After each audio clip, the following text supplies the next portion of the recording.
Summit,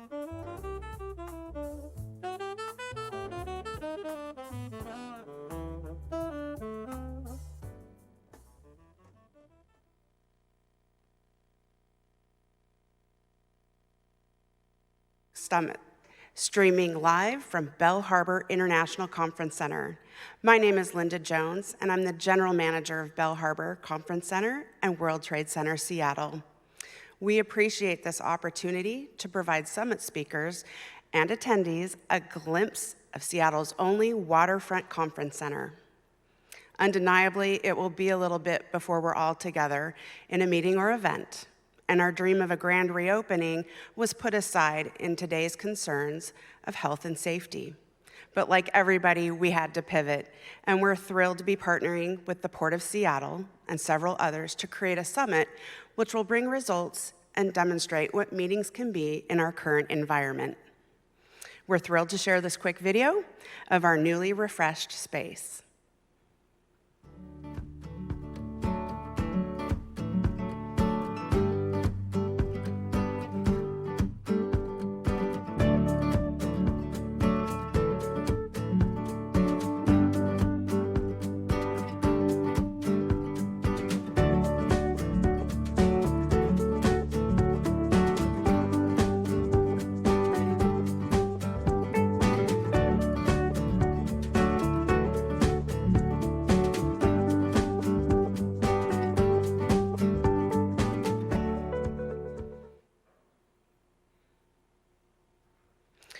We're hoping all attendees will stay engaged after our last session today and join us in virtual networking using the Remo platform, sponsored by Burns & Porter.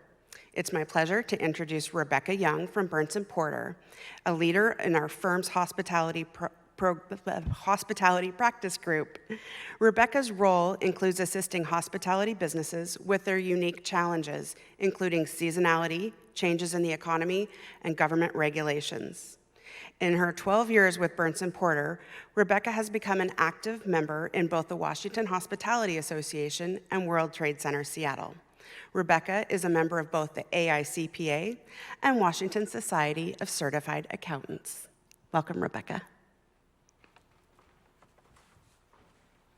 Thank you. Good morning and welcome to day 2 of the 2020 Puget Sound Economic Forum.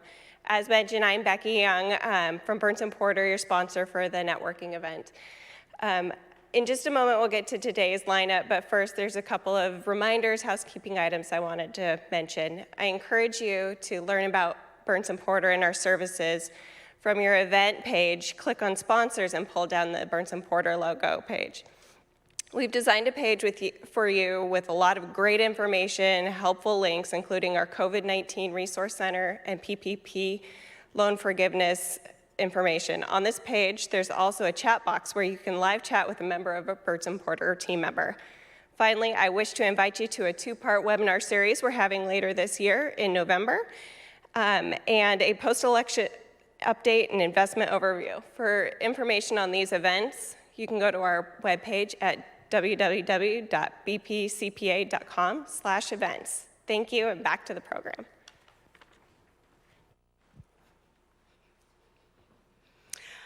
Happy to share our lineup for today.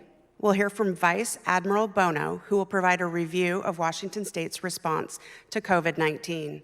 We'll move into a discussion around live, virtual, and hybrid events.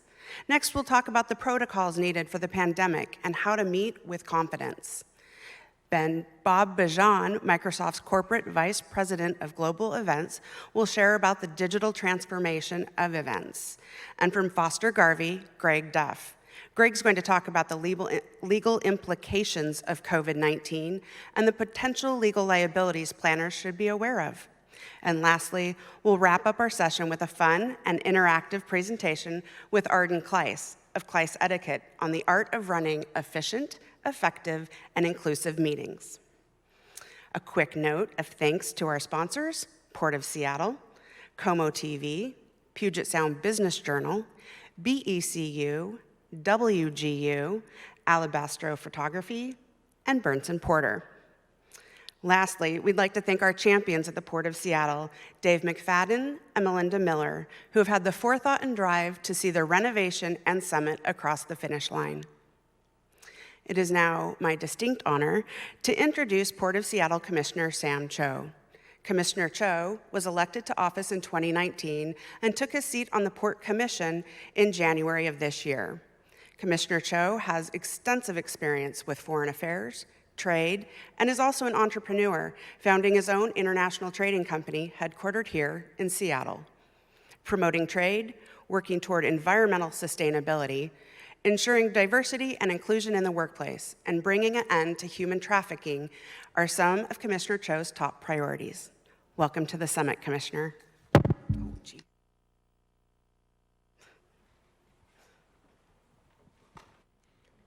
Thank you so much. Good morning, everyone.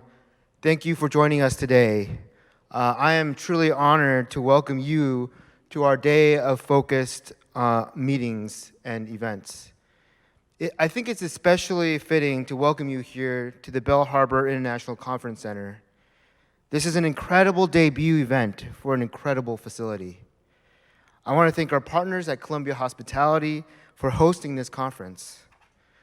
The story of Bell Harbor International Conference Center should inspire us all. Decades ago, the port and local leaders saw the potential to build a more vibrant downtown by extending the waterfront development to the north. The Central Waterfront Plan led to the development of several facilities, including the World Trade Center of Seattle and the Bell Harbor International Center.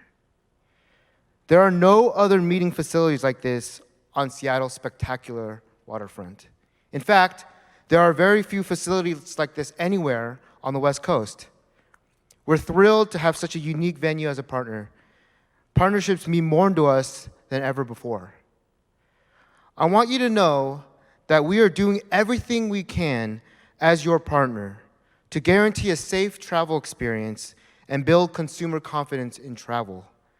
I sit on the Port Commission's Aviation Committee, and with the rest of the commissioners, we are working closely to guide the port's COVID response and recovery strategy. Early on, we committed to a strategy that deployed the best science-based health and safety measures possible, because there's no one silver bullet to stopping COVID-19. Our airport implemented a multi-layered, comprehensive health and safety approach that included everything from acquiring face masks starting back in May, to deploying autonomous self-driving floor cleaners, to UV lights that disinfect escalator handrails, installing more than 250 hand sanitizer stations, and much more complex work, like taking the temperatures of over 10,000 passengers during a proof concept and equipment test, to now evaluating multiple screening strategies that's offering COVID-19 testing at Seattle International Airport. We also recognized that doing this work wasn't enough. To restore confidence in travel, we have to tell you and show you what we've been doing, which is one of the reasons the port sponsored this summit and why we felt it was so important for us to be part of this discussion. We still believe in this region as a destination for events and meetings. No doubt, it's a complicated time for our industry and for our cities.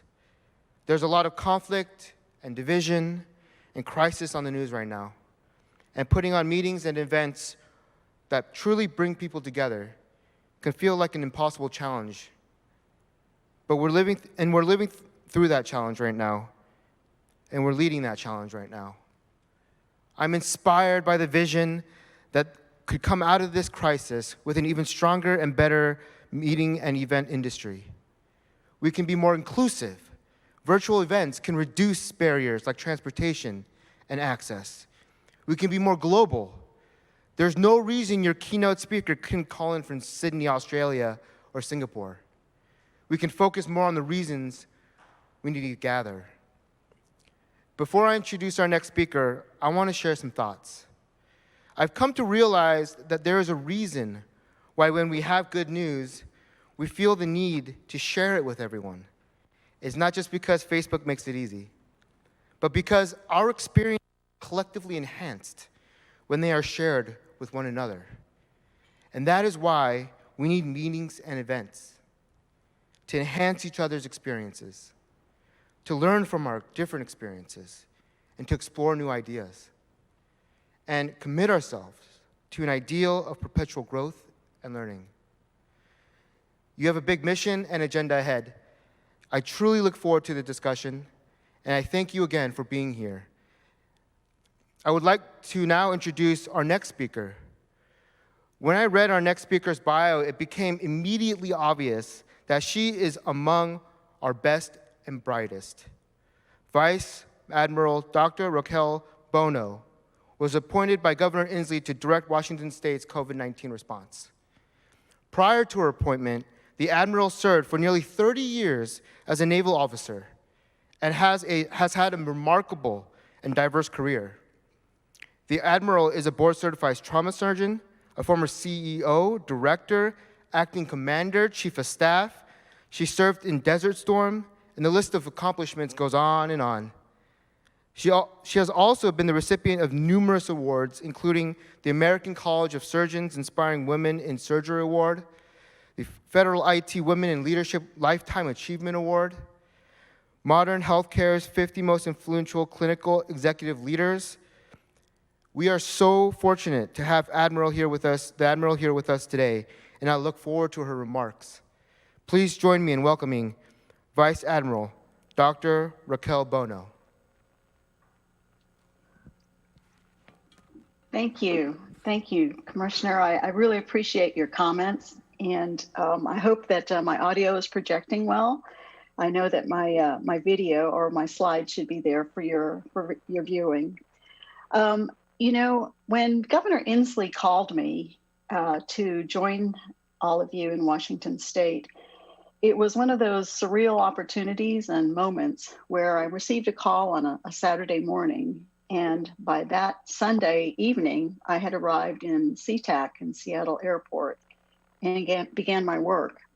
And so while the picture that I use after my opening to show you what I did or how I spent my summer during a pandemic is rather idyllic and probably captures some of the more picturesque parts of Washington State, I do want to say that my time with you in Washington State during the pandemic was probably one of the more rewarding experiences that I've had. I also appreciated so many things, not only about the natural beauty of your state, but the engaged leadership, and more importantly, the commitment of all people in the state of Washington, to include the private sector, the citizens, and the elected officials. So as I take you through my journey, what I'll do is I'll show you, give you a review of the early COVID-19 response, and talk about a little bit about some of the things that we saw early on. Many of you are familiar with the conversations that we had about the shortages of PPE and the challenges with testing. By the time I arrived, Governor Inslee had put a suspension on elective surgery, and we were looking very closely at the surge modeling and what the potential impact was going to be on Washington State. It was also the time to look at the hospital systems and the hospitals and look to see what type of healthcare system could be put into place. And then as we looked at the role that Governor Inslee had asked me to do, it was, in the beginning, was to look primarily at the healthcare system response. But we quickly realized that it needed to look at the whole of pandemic response. And so as I looked at the priority in the pandemic health response priorities, it became very clear to me that what the first order of business was to make sure we were protecting the frontline healthcare worker. And then the next thing was to be able to optimize all of Washington State's health responses, of which you have considerable response capability. And then the final thing, which by no means was the last thing, was keeping all Washingtonians safe. And we particularly wanted to make sure that we were looking at all populations, but also making sure that we were addressing the systemically underserved and marginalized. So as we looked at the best way to do this, we looked at the healthcare system. And one of the things that we realized is that if we could see in the state of Washington what it would look like for all the hospitals and healthcare systems to work as a unit or as a collective, then we might have a better chance of being able to get ahead of this pandemic surge. And so our goal was to make sure that there wasn't any one hospital that would get constrained or go under or be overwhelmed by the surge. We also realized we needed to have some kind of common operating picture, which we ended up calling WA Health, and then looking at how we could work together to find a way to recover or restart after the early suspension of elective surgery. This led us to look at the pandemic in terms of what were some of the upstream and downstream elements that we wanted to be responsive to. And what we realized is if we could address as many things upstream, that would help us prevent any kind of downstream pressure or impact to the hospital system, and therefore allow us to keep more Washingtonians safe, but also make sure that we had a healthcare system that could be responsive to non-COVID medical conditions as well. And in looking at that, as we looked at up and downstream requirements, we also started realizing that there wasn't any one entity, and I believe the commissioner talked a little bit about this in his opening comments. There wasn't one entity in the state of Washington that could address all the challenges, and that actually what we needed to look at were public-private partnerships or multi-sector participation. And in doing that, we realized that by taking or leveraging multi-sector participation, we could avoid putting disproportionate strain on one entity. And so we took an all of Washington approach to look at a collective solution and impact. And you see here the priorities that we honed in on were PPE, testing, a potential fall surge for respiratory illness, and WA Health. So the roster that we had, this is just representative of the multi-sector participation. But again, I think we wanted to make sure that we were very broad and inclusive and recognized that was going to be an all of Washington effort in order to address the pandemic. Our partnership vision was to look at public-private partnerships with a statewide unified picture of Washington's pandemic response, and then be able to look at what those strategies might look like through that particular lens. Our goals, our public-private partnership goals, were to give that statewide picture, but more importantly, develop those public-private strategies that we could coordinate and synchronize across the state and include public health, the medical system, and private stakeholders as much as possible. In that, we looked at some of our work groups, and this is just a representative work group that we had, and this was a public-private partnership working group to look at PPE. But what came out of that were some really compelling and innovative solutions as we looked to see what would the PPE needs across the state need to look like. And we took a similar approach with testing with our public-private work group, with the goal to increase testing capacity and minimize turnaround time, and to be able to have availability of testing for as many Washingtonians as possible. The part that was very gratifying in both of these public-private working groups was that we were able to see that each participant brought a slightly different aspect of the solution to making sure that we could take care of the frontline healthcare workers and fully optimize all of Washington State's health resources, and then keep as many Washingtonians safe as possible. And as a result of that work, we ended up with the Washington State Playbook, which I'd love to share with you today, except that I'm getting ready to actually present that to the governor later on this week. And but I will spend a few minutes here talking about what is in that playbook, because I think this is so illustrative of what it could look like when we have very broad participation and we have a lot of diverse solution sets being incorporated into this response. And so with the PPE consortium, what we looked at is setting up a consortium of public-private participants who can help create a centralized PPE source. And that centralized PPE source, personal protective equipment, which are like the masks, the gowns. What we can do with that centralized PPE source is make sure that it's available to as many entities as needed. The thing that we found out when we looked at global supply chains was not only was there an impact and an attenuation on the global supply chains, we also found that there was also preferential distribution of PPE to the hospital systems and the hospitals. So in creating this PPE consortium, we're going to be leveraging that buying power of the hospital systems and being able to include other PPE requirements, such as for long-term care facilities, congregate living situations, and certainly the marginalized and vulnerable populations.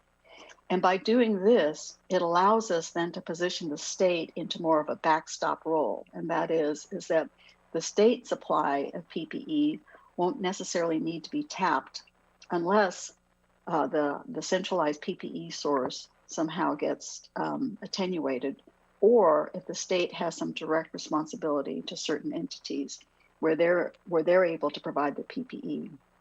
We found that for many of our groups that we needed to take care of, they oftentimes didn't have an ongoing relationship with vendors, and they had a more difficult time getting a hold of PPE. With the testing, when we looked at this across the multiple folks or elements and laboratories and entities that were doing testing, we realized that while the state itself had sufficient capacity in terms of the testing platforms, there wasn't an equitable utilization of the platforms across the state. So out of our public-private partnership working groups, we've made a recommendation that we would like to put together an oversight committee that can help level load the testing. And what that means is being able to assess which labs are fully utilized and which labs have some additional capacity so that we can direct some of the test results to them. We also recognized that there was different types of testing needed. There was the diagnostic testing, which you would need to do to make the diagnosis, the clinical diagnosis that someone had coronavirus. But there was also the surveillance or the screening testing, which we recognize is something that you're seeing more and more as more businesses are trying to reopen. One of the other accomplishments that we were able to do as a group was we were able to look at our statewide transport and transfer. And this was extremely important because, to my earlier comment, where we wanted to make sure that there was no one hospital that felt a disproportionate strain because of the coronavirus surge, we also realized that one of the ways that we could help ameliorate that situation was by having a transport and transfer system that allowed us to move patients from one side of the state to the other if that was the best place for them to receive care, and in order to relieve a hospital from having to be completely overwhelmed. And so I'm very proud of the effort that has gone into that and the number of people and the number of entities who have helped bring that about. The underpinning for that R3, which is our state transport and transfer, the underpinning for that is the WA Health dashboard, which we stood up about 3 weeks after my arrival.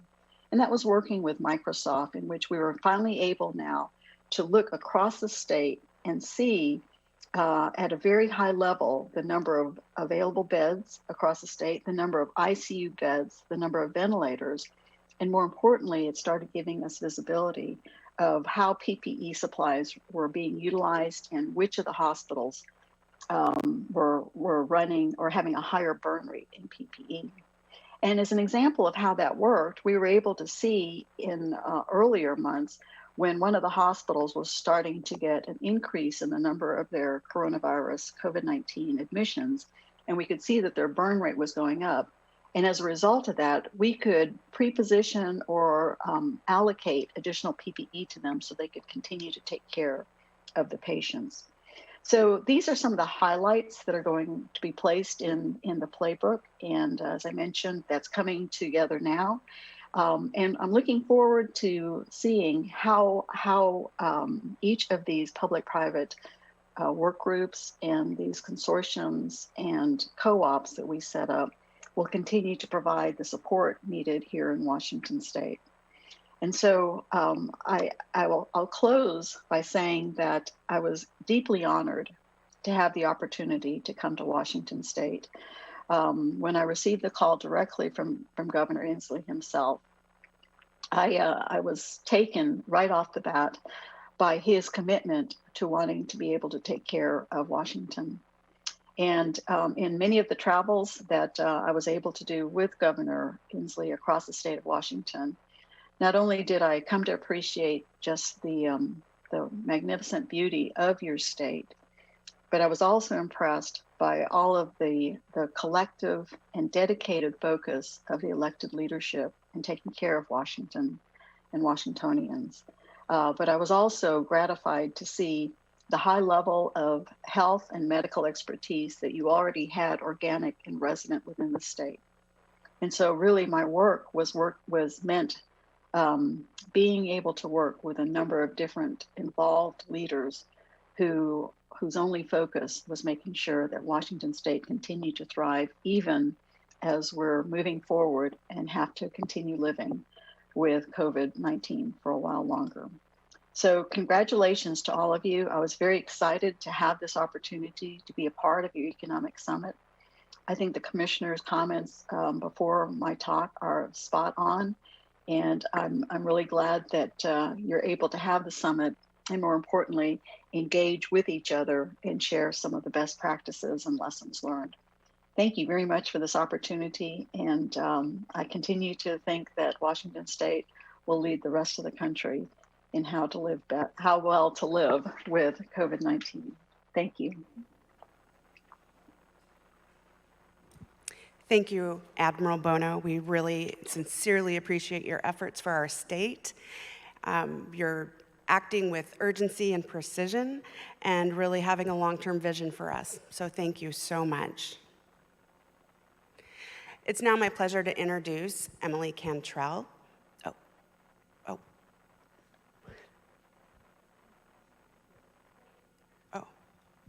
we're good?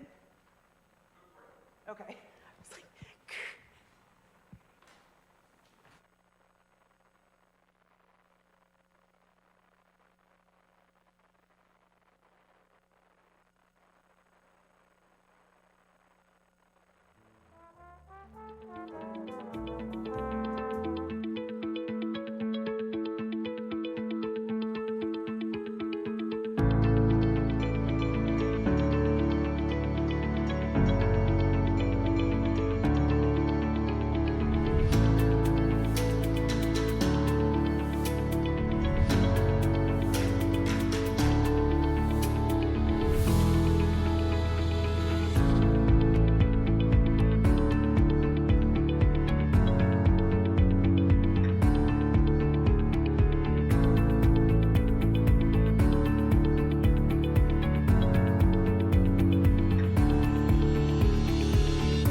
When people work together, we can help each other go a lot further.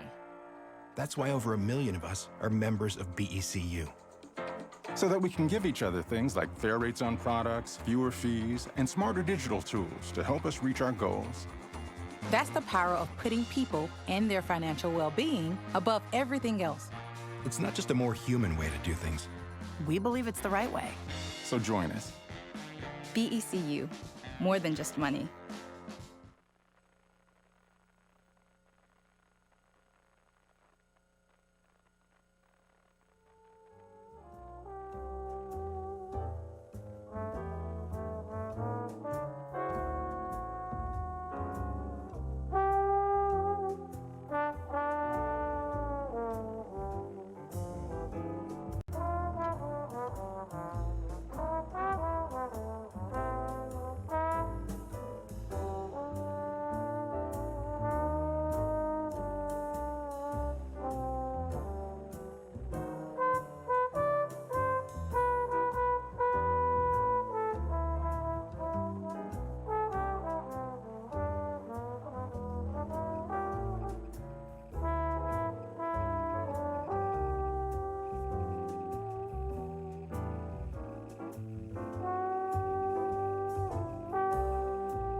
And we're back for our next session, the Puget Sound Economic Summit.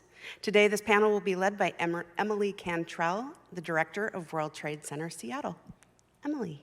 Thank you, Linda. So we are in the interim reality. We are filled with meetings on Zoom, Teams, Microsoft Hangout. So this morning, we will discuss what we missed from live events and what we will do differently when they come back. We'll talk about what we've learned from virtual events and what improvements we continue to make, how hybrid events will help shape the future of the meetings and events industry, and what our crystal ball tells us about the timing of bringing back live events. So this morning, we are so fortunate to have three amazing panelists with us. We have Lisa Mayer, board member of Opus Agency and former CEO of CRG Events. Welcome, Lisa. Emily Parkhurst, publisher and market president of Puget Sound Business Journal. And last but not least, Kelly Sailing, vice president, convention sales and services of Visit Seattle. Welcome. Thank you all so much for being here this morning. How does it feel to be on stage? It feels great. It's just so nice to see everybody's faces, real faces, not a screen. Yeah, actual humans. Hello, hello. Yeah. Hi, everyone, and thank you to everyone who's joining us virtually today. I must say it's nice to get away from the Hollywood squares for a minute and meet in real life. So what is one thing? Let's just start off with a quick little lightning round. What is one thing that you really miss about live events? Lisa? I really miss seeing people. There is some magic. I think that if anything, this makes events, the future of events, bode very well. Because there's some magic when you're with people that you just can't recreate on Hollywood squares. That's what I miss, the people. Agree. Emily? Yeah, I think to Lisa's point, it's really about that face-to-face connection, like eye contact, right? I mean, there is some magic to that. You're absolutely right, Lisa. Same concept. The word I'd use is energy. I think, humans, we feed off one another, and it's totally different on a screen. Yeah, I agree. Well, Kelly, you have some inside knowledge that you're willing to share with us this morning about what corporations and associations have said when it comes to the future of meetings. So what data are you available, or can you share with us? Yeah, absolutely. I think, so for Visit Seattle, we work to book meetings and conventions, certainly on behalf of the Convention Center, the Washington State Convention Center, but also the region. So our single hotel properties and conference centers, our boutique hotels and everything downtown and in the region. So with that, we're talking to customers who were scheduled to be here this year, are scheduled to be here next year, and then certainly our folks who are frequent users of the Seattle area, and then our locally based folks. We know early on the corporations made some big statements and positioned that it's the Microsofts, the Ciscos, and the Googles of the world that early on said they're not meeting in any capacity in person until Q2 of 21. And when those announcements came out in March and April, that was earth-shattering to think that, what do you mean by June we're not going to be back to business as usual? So that was a big statement, but I think that as the pandemic has gone on, we have seen that become more adapted, not just by the big companies, but by a lot of people. So then the associations who it sort of hit secondarily are being impacted more in the last few months than they were initially. So those associations, medical groups, scientific groups, and education groups have made statements that they're not meeting until there's a vaccine in place. And so those are big trends. We're seeing meeting planners that are furloughed through either the end of the year or into Q1. And it's a weird cycle to navigate, knowing when they might be available. And what a tough time, too. I mean, we're building this amazing new convention center, and but we will come back. We will be meeting in person. But right now, when people are working from home, Kelly, how does that affect the future of meetings and events? Sure. I think it surprises and might still surprise some that as much can be accomplished from home as is being done. The world is still on its axis a bit, and people are working regularly. And frankly, in this industry, we've always all worked from anywhere. It's not necessarily been a home or an office. It's been a everywhere. Anywhere and everywhere. So that said, working from home, I think the biggest impact is what's suffering is the camaraderie, the energy, the magic that you both mentioned. That's waning in the work from home environment. And so while that's an appropriate move relative to what's happening now, and also probably positioning for future balance and things, it's we need to see each other. So some degree of working in a shared environment, and then certainly meeting. Those are the things that solve that. Thank you, Kelly. And Emily, moving on to virtual events. As a publisher and market president of Puget Business Journal, you are used to holding these amazing in-person events. I don't even know how many you do a year, but now there are 44 business journals, and you have, 530 some odd events happening virtually from now until the end of the year? Yes, that's across the whole country. And so, the business journals, events are a core part of what we do, and they're a core part of our mission. Our job is to bring people together so that they can, interact with each other and do business together. When we're at our best, that's what we do. And so obviously this has been disruptive to that, but we pivoted really quickly to virtual events and started experimenting with what options were out there, and we've done I think 26 of them so far here in Seattle since the beginning of the pandemic, and it's been great. One of the real upsides, Emily, is that we're actually engaging a larger audience than we ever have before, because people don't have to drive anywhere, they don't have to park, and one of the other upsides is people who may be physically challenged in getting to some of these places are able to engage in our events. So I do think that the virtual events, even after we're able to meet in person, will still continue in some fashion. That is a good point, and that's one of the silver linings of COVID. I know World Trade Center Seattle, we have moved our programming virtually as well, and it's so fun to have people from around the country and around the world joining us. That didn't happen before. Absolutely. So way to take a very traditional events business and turn it virtual, Emily. You've done an amazing job. Thank you. Lisa, you have spent decades working with a variety of clients, Microsoft, Literally Facebook, decades. the Gates Foundation, the list goes on. You've planned meetings and conferences from 20 people to 35,000. You know this event industry inside and out. So as the reality of COVID started to sink in, what was going through your mind? There's so many different elements. The first, Kelly's right, when Microsoft and the others came out and said June of 2021, it put everyone back a little bit. And then they started to pivot. The whole industry, I would say, started to pivot. The most overused word of 2020 is pivot. And started this platform exploration. How do we go hybrid? How do we try to make this as good as it can possibly be? I think there's been a lot of progress made. We all know how much we miss this.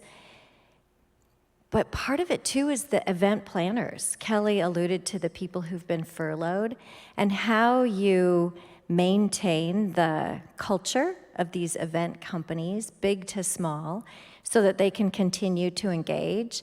More than one person has said to me, if I wanted to be in digital, I would have been in digital.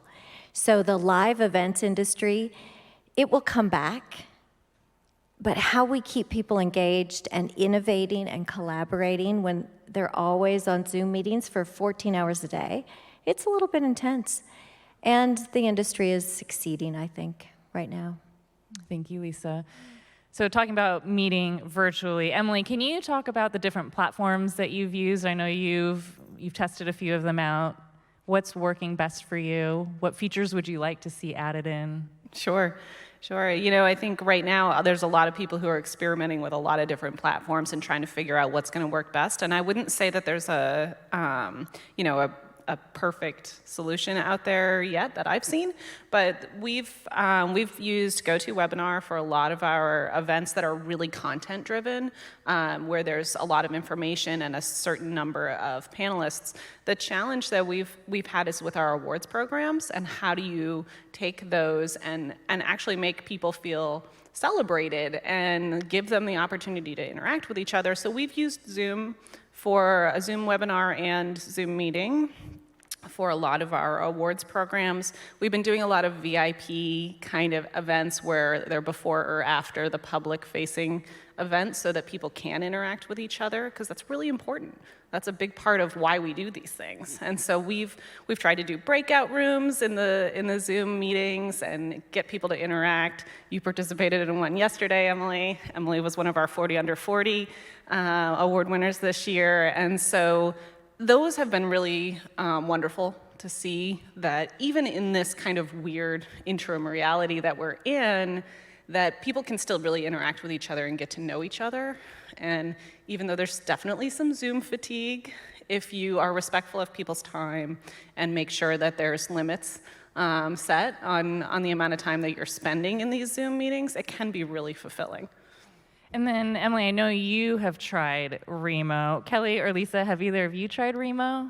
I've not been in it. Not yet. Okay, so to everyone watching online, you need to check out this platform. So we used it at one of our monthly member happy hours recently, and it was so fun. It was the closest thing to in-person networking that we had experienced since COVID hit. And so you enter a virtual room. There are all these tables and chairs set up, and you double click on a chair and you get to sit down and have face-to-face video conversations with everyone around your table. And then a speaker can get up on the virtual stage, and then everyone's removed from their table and they're all paying attention to the speaker. They say a few words and then everyone goes back to their table. So we are actually using this for all 3 days of the summit.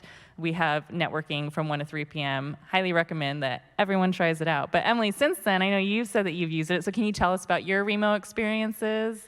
Yeah, gosh, I think, Emily, I've probably used it 5 or 6 times now for different events. And you do kind of get that feeling where you can bounce around from table to table, right?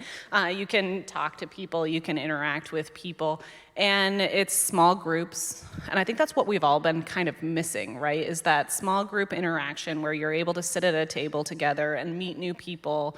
That, reconnecting with people that you already know isn't as difficult as it is to just meet new people right now. And so I feel like that platform is the one that I've seen that is best for that particular use case. Right. And Lisa, you're a big fan of learning from technology and games where people can interact. So how can we learn from this and leverage from the technology to make events more meaningful? I know the technology companies, the event tech space is working so hard on this. What can we learn from the role play games, the RPG world, where they've, there's now, it's like watching NFL football, except you're watching people gaming. So they have really taken that already, that crowd. They have friends all over the world. Like, they live in their little chair where they play their games. And they feel connected, right? That is their reality. There's stuff we can learn from that, and I know the event tech world is doing it. Microsoft Teams, the NBA Fan Zone is using Teams, and they've accomplished some amazing experiences of feeling like you're in a fan zone and hearing the people around you, what they're talking about, and cheering. And for sponsors, the sponsors are able to have them engage in a way that they do something and then they get to be rewarded. Well, it turns out those sponsors can do that with everybody. There's really not a limited number of front row seats. So there's advantages. It's just taking us a little while to figure it out, but boy, it's a lot sooner than it would have been without COVID. So that's a silver lining. Kelly, what about you? What do you think we'll be learning from all of these virtual events, and what do you see sticking around as we move into live in-person events again? I think the huge advantage, Emily, you said early on, the reach of digital is we can't ignore the benefits of that. But the in-person is so critical for the monetary portion of events to work. We know that associations, which is the bulk of the business that Seattle does as a community, they are completely driven by the revenue generated from their meetings. And so we have to find a way to better monetize digital experiences if that is going to be our interim, but certainly that aggressively gets us back to the live events and is a real motivation to continue in that direction. So hybrid events are tricky because you're kind of producing two things. You're producing the actual experience for the people there, but you're experiencing for your online platform as well. And there's some costs in that. So we've got some work to do. I think that we're all trying to get a little bit smarter. There's venues. For example, the convention center is building a studio, a permanent studio, so that it's a production space within that makes it a little simpler to be able to project to the audience. Things like that will be important as baked-in options. I know this facility at Bell Harbor has long had production space in this auditorium, for example, and things like that will be a really big advantage as folks are in the world of doing both digital and live experiences. And we're seeing people already charging for digital, charging hundreds of dollars for a 2-day event, and people are paying. So I think that's already starting. And part of it is the platforms where you can network so that you can start to really have the whole experience. And part of it's content, and it's driven that way, but people are already paying. So I think that's a good sign. Okay, so 2 questions after that. So first of all, Kelly, can you walk us through, for any meeting planners listening right now, what would they expect or experience if they were to book a meeting at the convention center and utilize the production room? So my first question for everything is, what year? And so I think that we can have a lot of really solid good guesses for 2022 and beyond, and even better in 23 and beyond. But it's a little bit tricky in this short term. If we're talking 2021, things look different. I think we all have to be incredibly flexible. There's going to be a lot of shared risk on what we need to assume. So meeting planners would probably need to be incredibly nimble, not knowing what regulations might be, what sizes of rooms we all need based on the numbers of humans. So frankly, the future is our best opportunity to really start increasing our foothold and making sure that we have solid footing for the our careers, our livelihoods, and for this industry. So the meeting planners would use, for the 23s and beyond, the studio to amplify what's happening on site. They might have an international reach that wasn't previously feasible, especially as competing conferences exist. You can't always be in 2 spots at once, but there's a day or a 2-day period that you might want to lean into, and that will allow you a digital access in a way that I think we will all benefit from. Okay, great. And then wanted to revisit the revenue portion of this. So can any of you share what you're seeing as far as sponsorships go for events? Sponsorships, it's a little harder to get the sponsors to buy in, but once they do, they are also starting to see some real value. For example, the trade show booth, it's not everyone's favorite job to staff the booth. So typically you're at a 4 or 5 day show and people in the booth are maybe a tiny bit hungover and maybe just not quite as engaging as they could be. Now they can have a whole army of people taking in leads as they come in digitally because there's no limits. So as sponsors start to see that, they're starting to see the value in sponsoring these digital events. So that is, as they see the reach is bigger, they see the pipeline is stronger, sponsors are starting to get on board. What have you seen at the Business Journal, Emily? Yeah, it's a little bit mixed. You know, the virtual world is different, and the attraction to Business Journal events for our sponsors is almost always the attendees and who's in the room. So it's one of the big selling points right now is that we're getting, far more attendees than we would if we were doing it in person. And so instead of, a room of 250, 300 people where you only get to interact with a dozen at best, right, through that, you have a room full of 1,000 people, and, after the fact, you can get to interact with them, and you also get your branding and your space in front of a lot more eyeballs. And so if you're looking to get a message out or, do some branding, raise your profile, now is actually a really good time to do that, because you have kind of a captive audience in a way that you just didn't before. And yeah, they're multitasking probably through a lot of it, but that you're still getting that kind of interactive quality, but you're getting it with a wider audience. And in some cases, to your point earlier, people from all over the state, all over the country. And so that's new to us, and I would say that we're just starting to kind of realize the advantages to that.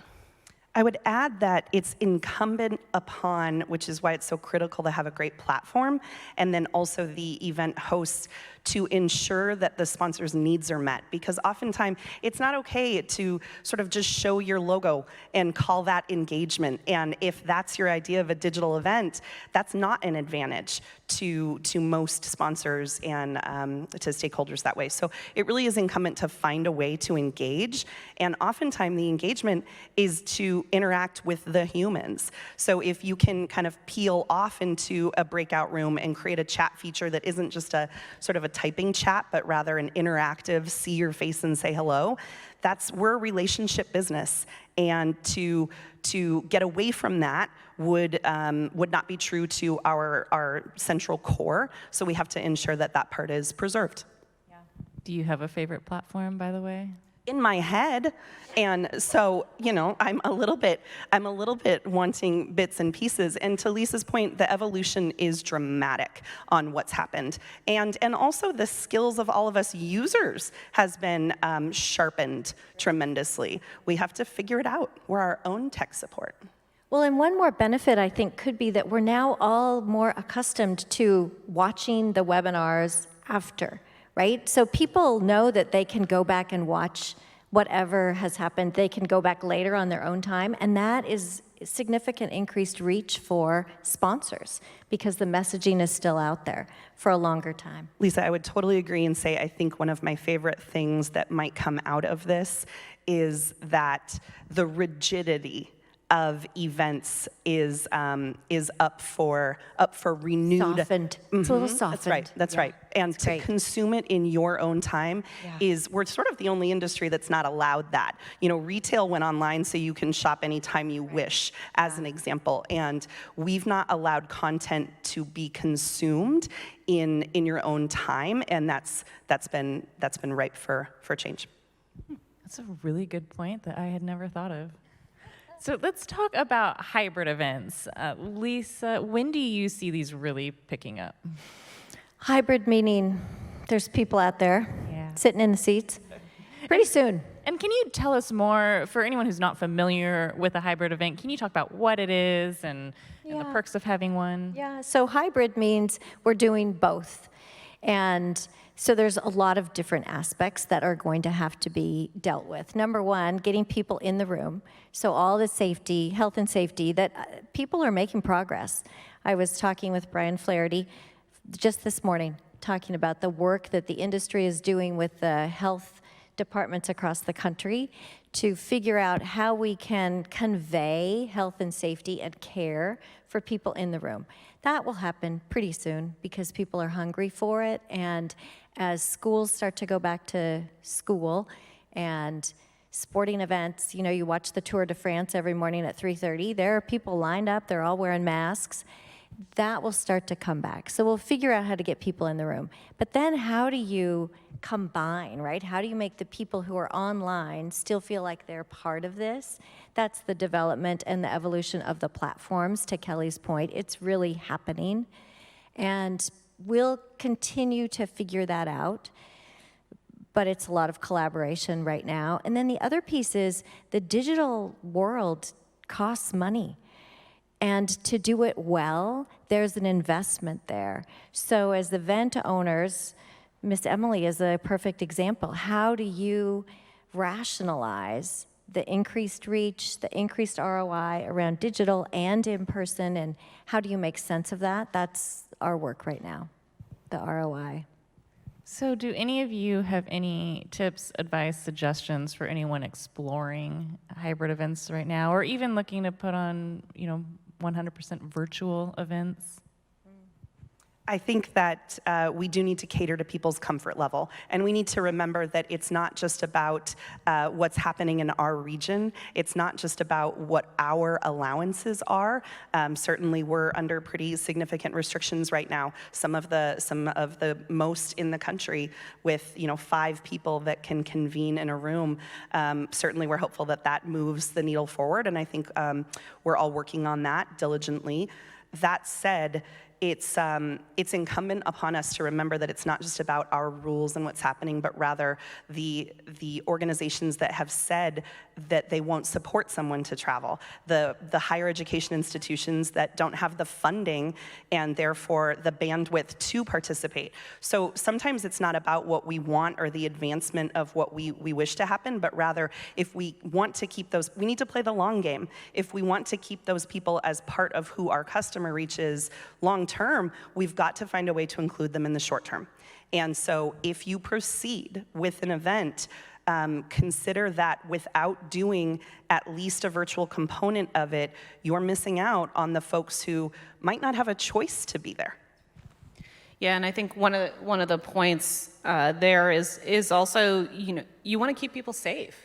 At the end of the day, that's the most important thing, and the last thing anybody who's running an event wants is some kind of, mass spreading event as a result of your event, and that I think that has created a level of caution in the industry. Certainly at the business journals, that's something that we talk about a lot, and we want to make sure that people are safe, and it's about comfort. It's also truly about safety. And so that has to be part of the conversation.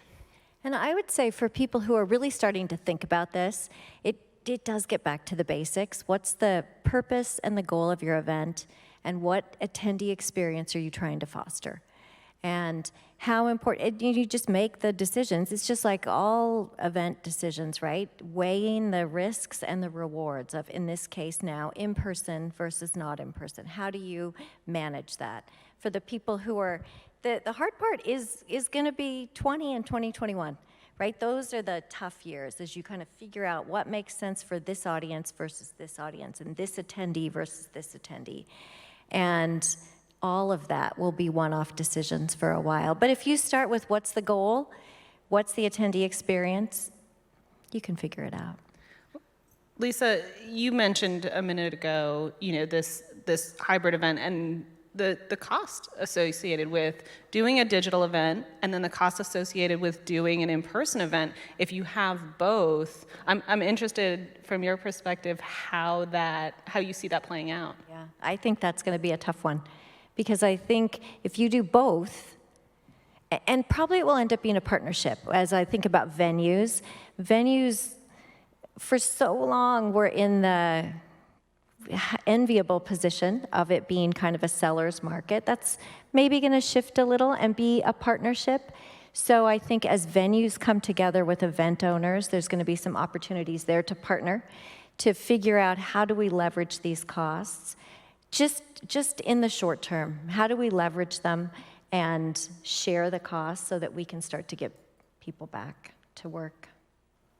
So revisiting safety, as Emily brought up, what do you think the most important measures and protocol will be when we do start resuming in-person events?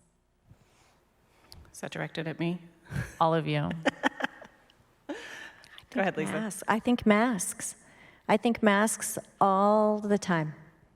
And if we can and the problem is policing it, right? Nobody really wants to be the police. The event industry, we already have that issue because we have things we want people to do according to a timeline to run the event. And it's hard to police them. Now there will be a higher level of that policing. That's going to be hard, but I feel like masks. And there are honor codes that you can implement. So you can implement codes of conduct and to take a position as an organization putting on an event saying, these are our standards.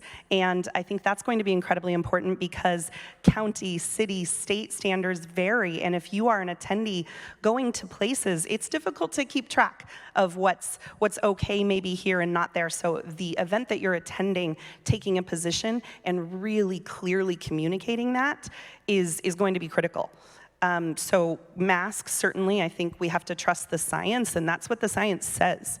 So implementing that as a start, and then giving people options. I think we even pre-COVID, if you think about large keynotes, a keynote speaker with 2,500 people in the room, sometimes you've wanted to consume that differently. Maybe you want to be in smaller breakouts with 10 people who you might sort of want to interact with instead of just theater-style seating and watching.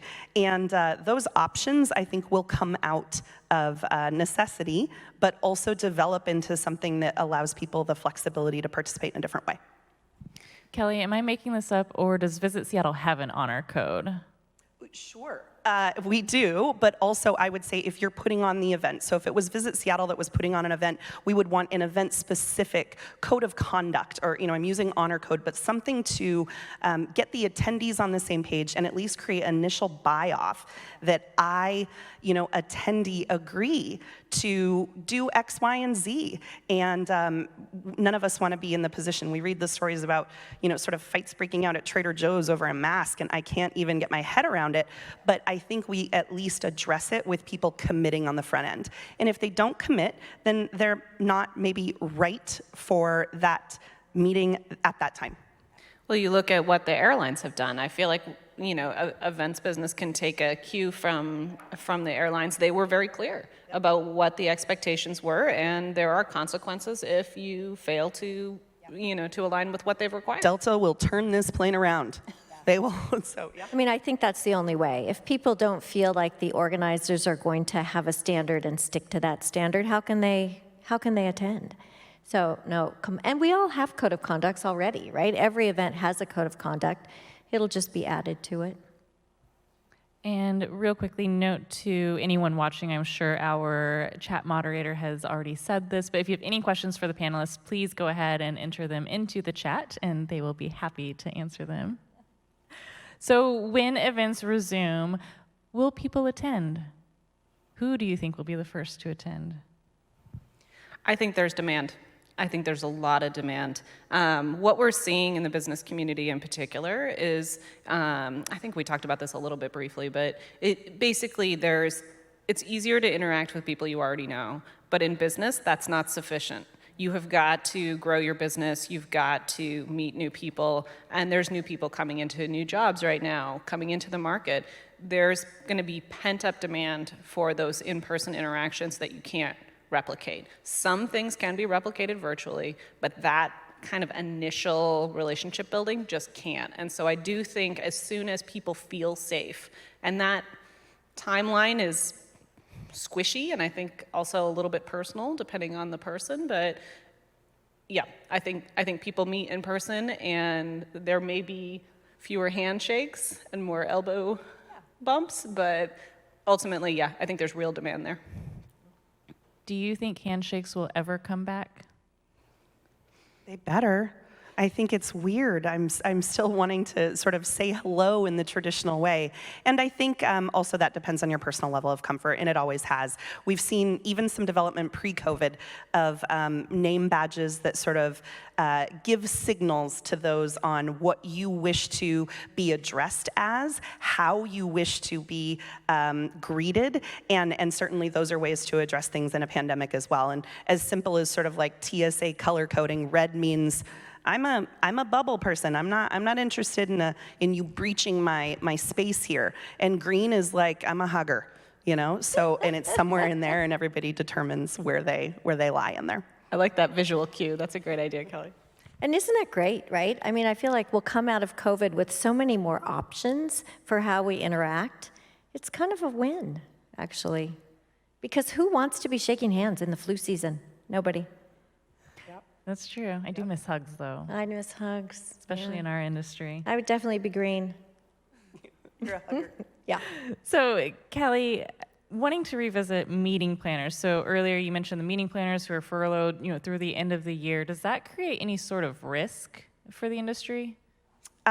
So I think it's really tricky. Our meeting planners, and most organizations, many, work with third-party intermediaries, and so those intermediaries are bearing a big brunt right now, and that's tricky because they're paid typically based on commissions, based on guest rooms consumed, and that's not happening. And so back to the phrase of people playing the long game. And so your partners that are there with you, that are mediating these experiences, and that gives the organization a way to defer their costs, but sort of still keep the ball potentially rolling. And we need to make sure that we are engaged and sort of keeping our eye on the future. To just pause is counterproductive to what we need to do long term. And that, unfortunately, is something we're really seeing. Decision making is really paused. Things are kind of just not moving forward for fear of not knowing. And while I deeply respect that there's significant changes that need to be evaluated, the right partners and also sort of getting your hands around the flexibility that you do need means that you can proceed with some degree of back to the basics. What is your goal? And if your goal is you need to have an annual meeting because that is your central revenue source, you can't pause 2026 for a pandemic in 2020. And so there is risk to pausing. So what about the meeting planners who are still employed right now? Is now a good time to be trying to book an event? Yeah, again, back to for how many people and when. A meeting in February is much different than to talk about October of 24. And I think that's the advocacy that I want to ensure we all sort of are talking to people about, is that October of 24, we need to proceed. And we know that your show, your meeting may look very different. And so that's back to really good contracting, which I know is going to be addressed later today, and that shared risk of partnership. But I think February is difficult to predict. We don't know how much space we need for those 50 humans, and we have to sort of just stay in really good touch about it. And thank you for that plug, Kelly. We do have a session coming up with Greg Duff from Foster Garvey. I feel like normally if you see something about liabilities on an agenda, it'd be like, I don't want to go to that. But I have a feeling this will be a very, very good session that's all about group contracting and what meeting planners do need to take into account when planning future events. So we do have a couple of questions from the audience. The first one is, virtual events can never duplicate real-time person-to-person experience. It's unlikely we will have normal analog events on the scale we had pre-pandemic until late 2021. In the meantime, how do we make virtual events more engaging, event to attendees, and attendee to attendee? Otherwise, it's just a broadcast. Yeah, I think that's, and I think late 2021 is maybe ambitious, but I do think that there's a lot of different ways to do that, and it requires some creativity, some innovation. You're a little bit limited in a lot of these cases by platform and what the platform is capable of, and what Lisa was talking about earlier with just all of the innovation that's happening around that. I think people are trying to answer that question right now, and it's tech companies that are trying to answer it. It's the events business that's trying to answer it, because there's huge desire to network, and we're working on it. And I think that everybody's trying to figure out ways to allow people to truly interact with each other in that relaxed space where you really get to know people. And it's happening. Amazon today is having a career fair. There are 20,000 attendees, and there maybe is more than 20,000 attendees, but they have 2,000 mentor relationships set up, so 2,000 one-on-ones, event job seeker with an Amazon career counselor, and we're making it happen. So some of that, it won't be bump-free. There will be bumps, I guarantee it. I don't even know what the bumps are, but they will happen. But it's going forward, and it's not a broadcast. There is a little content for sure, but there's a lot of interacting with each other and a lot of interacting with people from Amazon. So part of that is just working together, finding the platform. I hate to keep going back to the tech, but it is a digital experience in many ways, and that is getting better rapidly. But what we just did right now, there's an audience question, participation, and addressing it. Yeah. So, and that is a distinction from a broadcast. So taking those basics and implementing them at every level, from your main sessions through your breakouts, and that's the distinction between showing a sponsor logo on a background and calling that engagement. That's broadcast, but that's, what do we do when we watch TV? We multitask. And so engagement in ways is critical. And then Lisa, you said earlier, the gamification. And so ways to make things a competition, ways to, for smaller meetings, we see people sending sort of maybe little care packages in advance of things that they're going to use and kind of create together.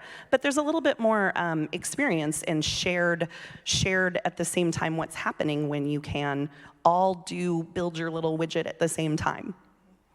Can you share anything about what platform Amazon is using? I think I knew you were going to ask me that, and I think I probably shouldn't. All right, noted. On to the next audience question then. How do you see social events evolving once they are allowed? It seems much easier to structure a meeting versus a social gathering, yet the social aspect is a draw for events. So how do you think that can be addressed? Social meaning, I know we can't ask this person, but clarification, in-person social, once they are allowed, that must be what that means. Social, it's probably really all about venues and the rules. Go, Kelly. Yeah, I think smaller.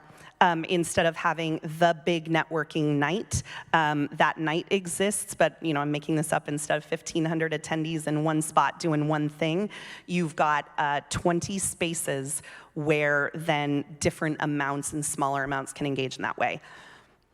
Yeah, I would just add, so I'm co-chairing the International Women's Forum. Thank you. 2021 conference. Great event. And that's in September of 2021. And so we're in the process right now of trying to figure out exactly that, because the social aspect of that conference is what makes it powerful. You've got, in the past, it's been 1,000 women who are the top, highest level women in their organization from all over the world coming together to interact with each other. And it's an amazing experience. How do you replicate that in a virtual world? Well, what we've been doing, and it's actually worked really well, is these virtual, you could call them happy hours, but they're much more structured than that, where there's a moderator who's asking questions of the 10 people who are attending, and they're talking to each other, and they've been powerful, because everybody's from different industries, everybody's got different experiences through all of this, and it's really worked well. So we're thinking that even if we are doing some kind of virtual and in-person conference in 2021, that piece will remain a part of what we do moving forward. And I think that's such a good way to look at this. It's a combination. If we do this right, we will take all the learnings from the digital virtual experiences and leverage them into in-person, just like that. Because if you have these dinners where people are being introduced and networking and really having a meaningful interaction, and then they have an opportunity to meet in person, it's that much richer. And if we can use some digital work to make those in-person meetings, even when we don't already know them, more effective, more targeted, I think it could end up being better. And then back to the broadcast, the advantage of a broadcast is rolling all of that up, the footage from the various, the highlight reel of sorts from that social, and showing you the next day. We all want to see with a room that we weren't in and the happenings, but you can still feel a part of that when you laugh at the silly things that happen that maybe you weren't there directly for. Perfect.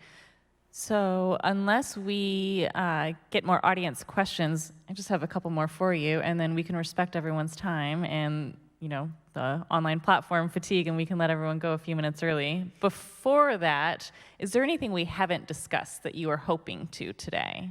Or any advice that you want to share with everyone watching? I think one piece of advice, and I guess it's almost a request almost of the audience, is feedback. I think what we're missing a little bit in this virtual world is we're not getting as much direct feedback from our attendees because they're not walking up to you after the event and saying, that was great, or, you know what really drove me crazy was so-and-so talked forever, and, those kinds of things. We're getting some, but send the event managers and event directors feedback because it's so helpful right now. And I would say be careful what you wish for, because the I may regret that. the platforms are evolving so fast around that, so that there is instant, so attendees, to your point, you're absolutely right, and now attendees can use emojis, and they can comment, and they can do it anonymously. So speakers are starting to get that feedback, which is great, and it will be a lot of feedback. Well, as somebody who's been in journalism for a long time, I'm used to that kind of feedback, but I guess I meant constructive feedback. Yeah, no, and a lot of it is constructive, for sure, but it's starting to happen. Well, with a day and a half left of this summit, we are welcoming feedback. So if anyone has it, you can email concierge@wtcseattle.com or type it into chat if it's constructive. Kelly, what were you going to say? I was just going to add that a couple times that we've talked about, I think as a community, a business community and also a hospitality community, we really should be embracing the long game and remembering the cornerstones of this industry, which are relational.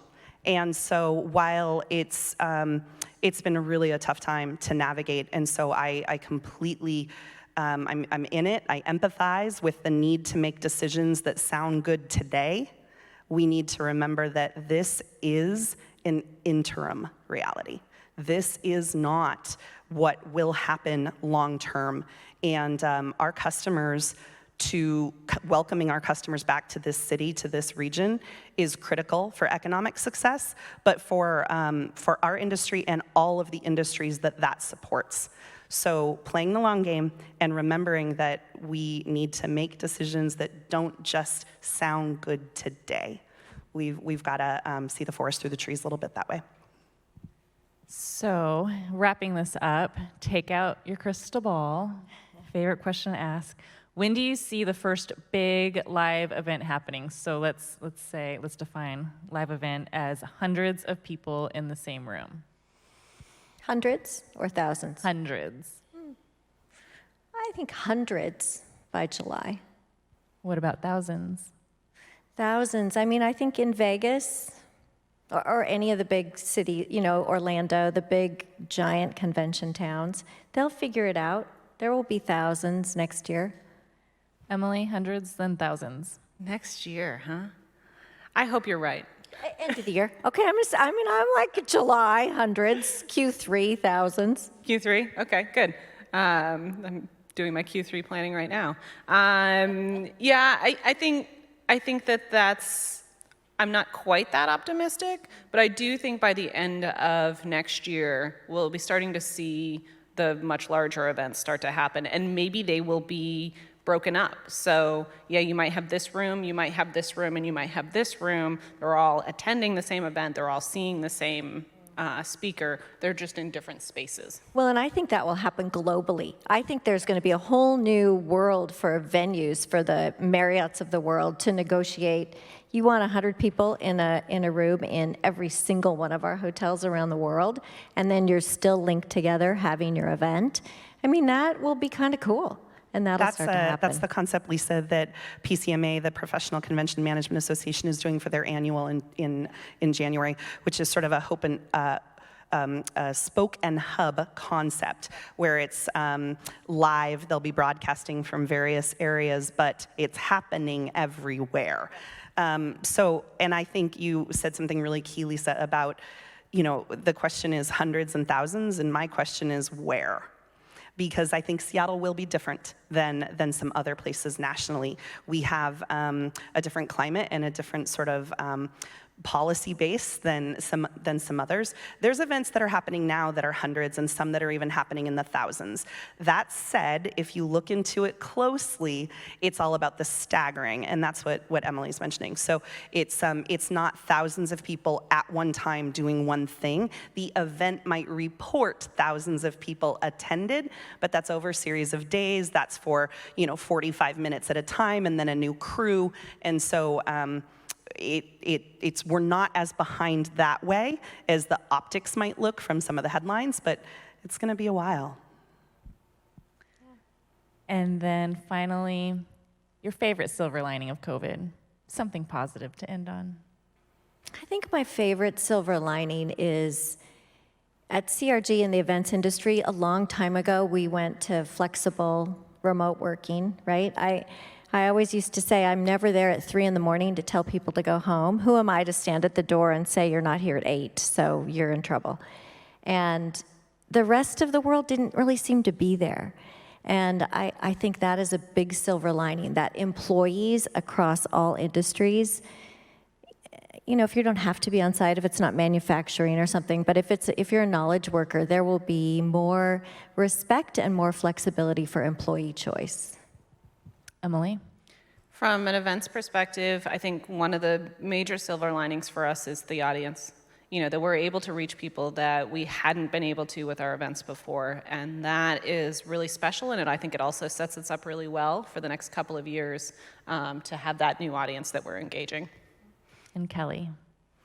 I would say the gratitude. I think that we all are so grateful to work on business opportunities instead of maybe the culture that we had previously where we sort of enjoyed business that was expected. And now to have the opportunity to work on something feels appropriately wonderful. And that reset was necessary. So to call customers and thank them, that is the basics, and we probably strayed a bit too far from that. Yeah, the forced reset. I love that. Well, Lisa, Emily, Kelly, thank you so much for being here today. We really appreciate your time. Thank you to the audience for joining us. And we'll take a quick break, and then coming up next, we have protocols for a pandemic, learn how to meet with confidence. And we'll have Secretary of Health, Dr. Weisman, tell us what health and safety protocols must be in place when we resume meetings. Pradeep Fernandez would tell us about Boeing's new Confident Travel initiative that's being implemented and how business leaders can travel to and from meetings safely. And venue executive Kim Badir from Tacoma will tell us how to navigate these unprecedented times and get back to meeting safely. So thank you, everyone, and enjoy the quick break. Thank you. Thanks, Emily. Thank you. Thank you. Can I get a quick shot?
Welcome back, everyone, and welcome to Protocols for a Pandemic. We have Ryan Yamamoto here joining us from Como News to guide us through this next session.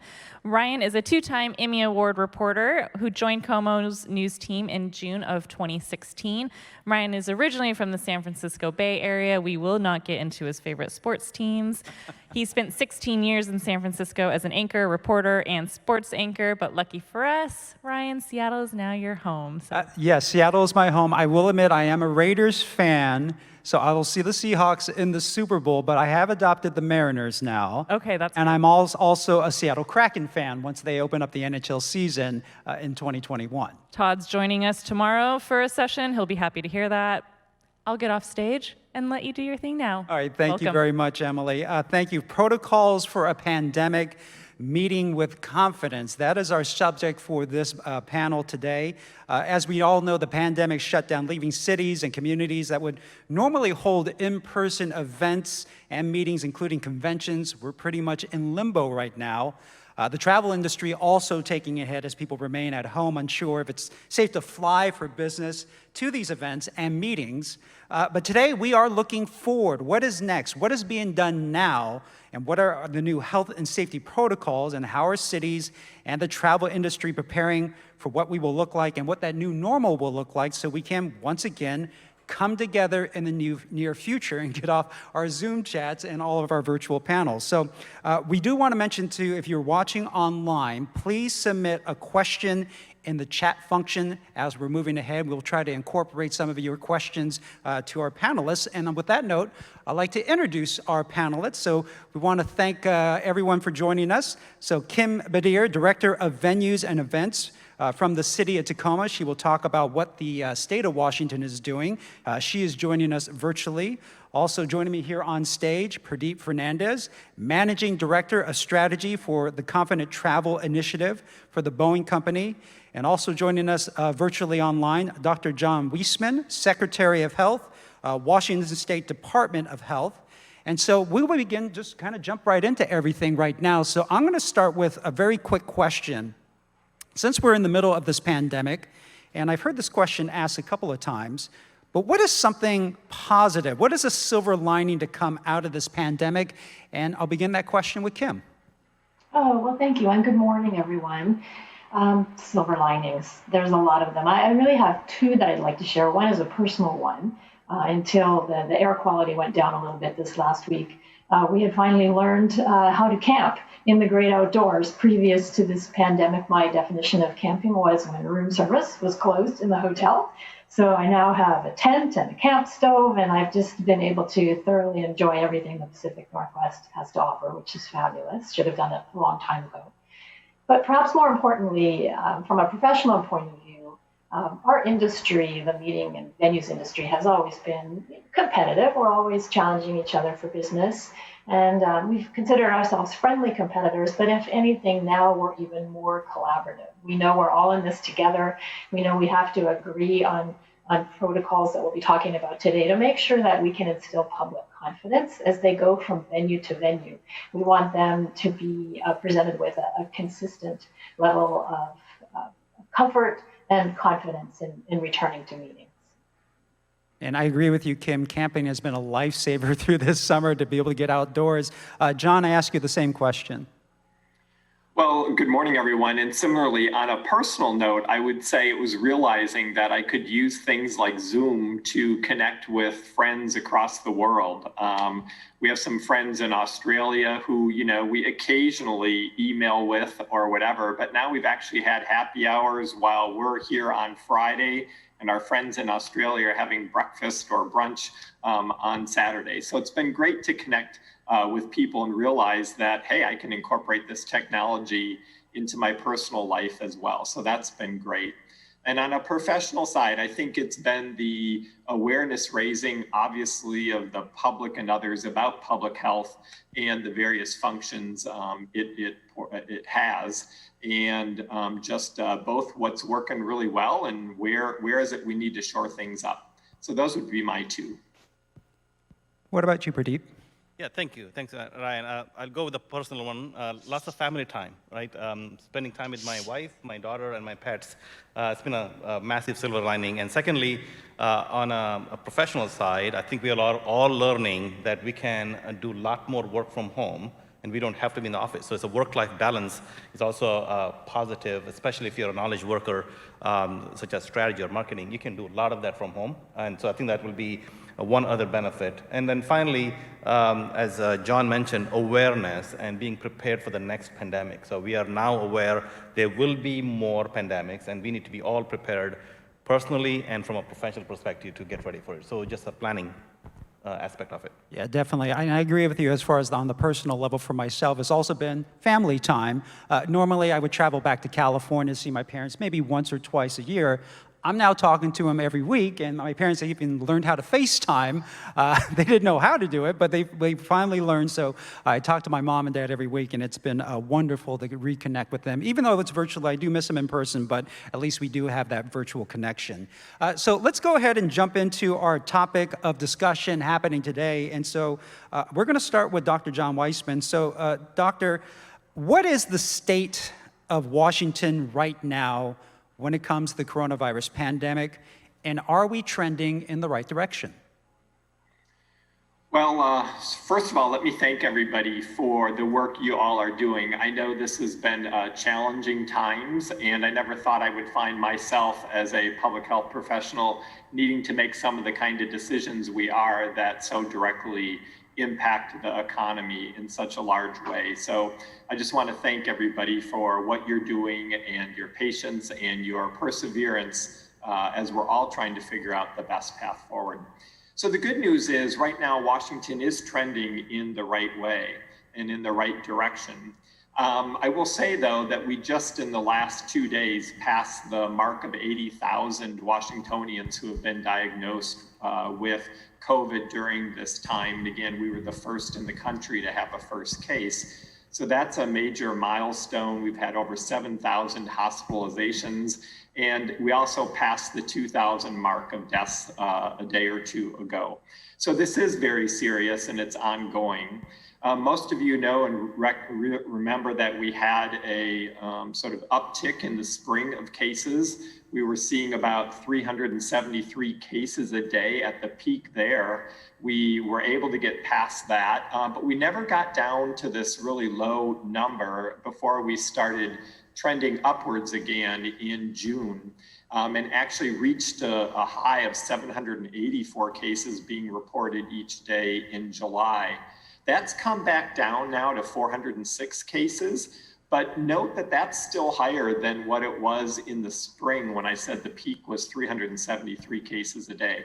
So while we are going in the right direction, and the good news is we're having fewer hospitalizations and fewer deaths now, even with more cases, mostly because, you know, we've learned to better protect our folks who are older, our long-term care facilities, and folks who have chronic diseases. So, so we've got good news there, and we're headed in the right direction.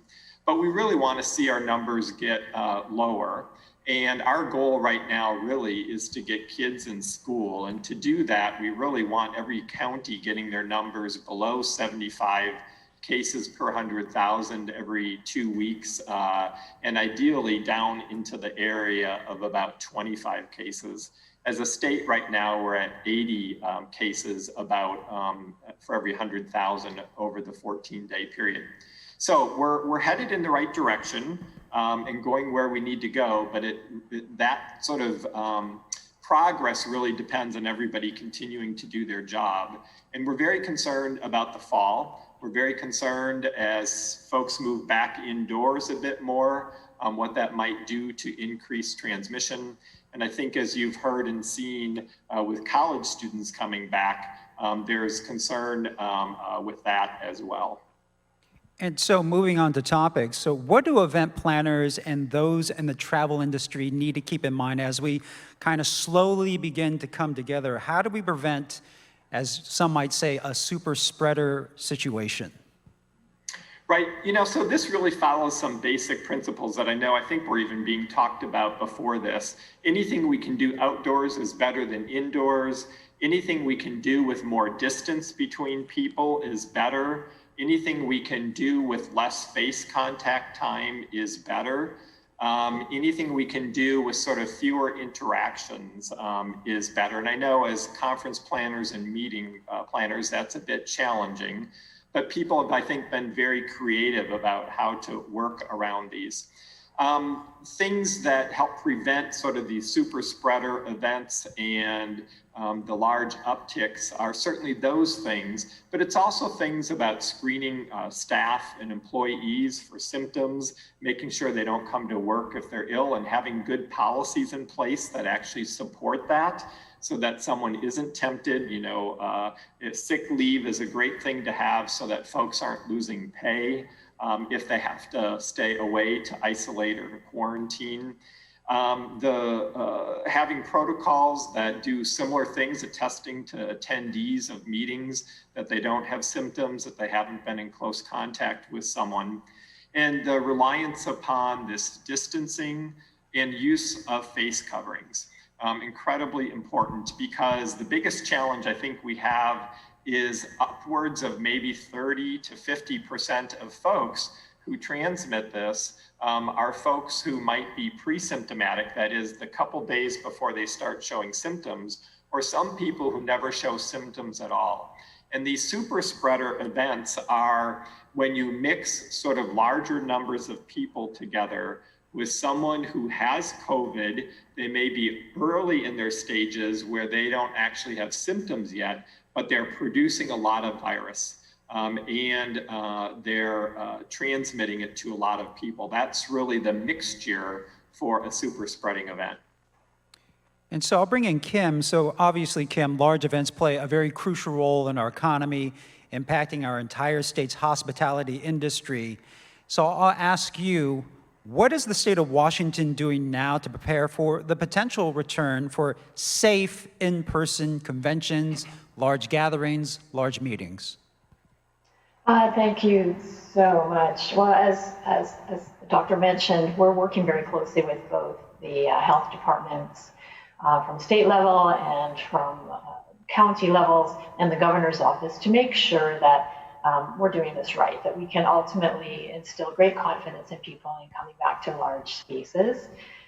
Certainly, we don't want to stutter at all. We don't want to crack open, go backwards, crack open, go backwards. We want to make sure that we do this right from the start. I have a series of slides, so I'm not sure if those are going to be coming up that I can speak to.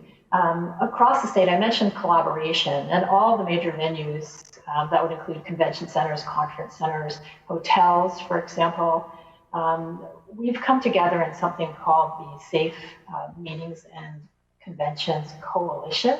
And what we're trying to do is make sure that instilling that customer confidence, but also consistency, as I mentioned earlier, across all venues. So as you went from one place to another, whether it's any of our buildings or a grocery store or a retail business, that you're seeing the same level of safety. So you can see there's a number of major partners that have come together, and all of the contractors that we work with are together in this coalition as well. We're working very closely with the governor's office and the phasing plan to deliver this. Certainly, as you can see by the size of some of these venues, the economic impact of not having meetings is really, really large. So we're up to almost $500 million of lost economic revenue in the state of Washington alone, from the loss of tourism, the loss of meetings and conventions and trainings and all of those things that we used to do when we came together. So it's incredibly impactful, and that's what we'd like. That's why we'd very much like to get back together safely if we can. So some of the things we're doing is we've all signed on to something called GBAC accreditation, which is GBAC Star Facility Accreditation. It's a global organization that is providing a new level of sanitation and safety and disinfection standard. And right now, some buildings have already achieved it, some of the major convention centers. A lot of the buildings in Washington State are working on it. There are 20 different elements, ranging from some of the things that the doctor talked about, whether it's staff training, protocols for employee health, HVAC, for example, our heating and air conditioning systems, making sure that we have enhanced disinfection, that we're changing filters, it's not smoky outside, that we're enhancing the level of outside air, and even when one meeting exits, making sure we're dumping the air and refreshing it before the next meeting comes in. So all of those elements, and we're all agreeing to. So again, no matter what building you went to, you would see that sticker on the wall and know this is a safe and well sanitized building. There's another slide that will come up that will show that we're able to really distance people as safely as possible. So what this slide actually shows is a room that has a capacity of 3,000 people in a major convention center with only around 300 people in it. So as you can imagine, they can stay well away from each other. They can still have the benefit of some kind of human interaction, which I think is super critical to us as humans. We want to come together and meet. And yet we can do it as safely as possible. And the beauty of a lot of our venues too is they have large, what we call pre-function spaces. So getting in and out of these rooms is also can be done quite safely as well. When you come into our buildings, you'll find our staff is going to be wearing their face covering, welcome you as they always did. You'll see lots of signage reminding you of the protocols, whether it's social distancing, wearing your mask. What you will also see, previously we liked to create magic in our buildings. So we magically converted a room from one setting to another. We magically made sure the restrooms were clean all the time. What you'll see differently now is you'll see a staff presence. You'll see them in the restrooms a lot. You'll see them cleaning different areas. Our cleaning and custodial staff have always been a critical member of our team, and I like to say to all of them, really the most important, because we can't do what we do without them. Now more than ever, we can't do what we do without them, because they're keeping us clean and keeping us safe. You'll see escalators, for example, with specialized UV disinfecting equipment on the handrails or enhanced cleaning protocols. You'll see stickers on the floor like you're seeing in grocery stores, one-way aisles to make sure that you're maintaining those safe distances from each other when you're in our venues. You'll see in elevators that we're recommending that a limited capacity for elevators or strictly for ADA use, because we all have stairs that able-bodied people can take. So again, making sure that we're keeping you very, very safe when you're in our buildings. If there's food and beverage involved, again, making sure that it's as touchless as possible is kind of the new catchphrase, and certainly cashless. So it'll be all based on a card system. The food will be prepackaged as opposed to open to any kind of contamination. So those are the things that you will see, cues that are very well extended and showing you where you should be standing as well. And finally, of course, you were starting to see these signage in our restrooms and areas before we actually had to shut down, making sure we remind you how to wash your hands, how long. Remember, it's like sing happy birthday twice, or there's a host of other songs now you can have in your head to make sure that you're getting those hands really clean, not just for COVID, but going forward, as we mentioned, there's going to be flu season, there's going to be everything else. So truly a new normal for us of venue protocols and personal protocols. Thank you, Kim. There's definitely a lot happening behind the scenes to bring people together and make it safe once we do get together. But once we go to in-person events, the challenge is getting people to these events on site. A lot of people will be traveling from out of state. So we bring in Pradeep Fernandez with Boeing. So what is the new standard, the new normal for the air travel industry? What is that going to look like? Thanks, Ryan, and I'll build on what Kim said. Let me start with a slide and a video, and then I'll answer that question. So if you'll see on the screen, this is Boeing's approach to combat the pandemic. So just to give you some numbers, at the peak last year, 12 million people flew every day, 12 million people. That went down by 95% when the pandemic hit. So that's a massive impact, not only to airlines, but all other industries. Because the airline industry is a connector industry. We connect trade and connect people. So Boeing, along with our competitors, Airbus, Embraer, Comac, we all collaborated together to jump into the game to fight the pandemic. So what you have on the screen we call it a multi-layered approach. As Kim addressed already in different words, one mechanism is not going to work to combat the virus. We need multi-layers, independent, building on each other. So what you see on the screen is Boeing is not only looking at just the airplane, we're looking at the entire travel journey, right? And that's relevant to your question. I'll get to it in a second. There are 3 layers that I'll highlight. If you look on the screen, the left hand is the airport procedure. So we are working with airports and airlines and passengers, for that matter, to follow procedures and have enhanced cleaning mechanism and procedures to make sure that infected individuals don't necessarily get on the airplane, right, with the testing, screening, and cleaning. The second layer in the middle that you see is called airplane, where we are recommending cleaning protocols to airlines with the chemical disinfectants and other elements. 2 points I'll highlight is Boeing actually inventing ultraviolet disinfection device that can not only be used in an airplane, but could be used in conference rooms, schools, churches, other venues. It's a handheld ultraviolet light that we're about to go public and commercialize. We're licensing the technology to a third party. And secondly, we're also inventing our antimicrobial surface that is better suited for longer lasting, faster killing effect. So that's in the airplane. And the last layer, the third layer, is called in-flight on the screen. Very important. Kim addressed this. Airflow and filtration matters immensely in fighting the pandemic. And you'll see 4 icons. I'll touch on those, and then we'll play the video. You notice the airflow pattern. In the airplane, the air flows from the top to bottom and never from the nose to tail. So it's a circular pattern. You'll see that on the video. Secondly, the air goes through a HEPA filter, which is the same as the filters that are in the hospitals, which clean 99.9% of the particles. And then thirdly, the air in the airplane is completely changed every 2 to 3 minutes. So that's 20 to 30 air changes per hour. You will not find any public space or residences that has that level of air changes. And then finally, as all of us highlighted, the mask. Mask is a fantastic and necessary barrier. There's a Harvard study that just came out this morning that shows with the mask and in combination with other aspects that I just described, there's less than 1% chance of anybody catching the virus on an airplane with all these 4 elements in place. So with that, let's roll the video, and I'll come back and answer your question.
So to answer your question, the new normal, there'll be a lot more cleaning that you'll see in the airports and airplanes. There'll be visual signs of cleanliness.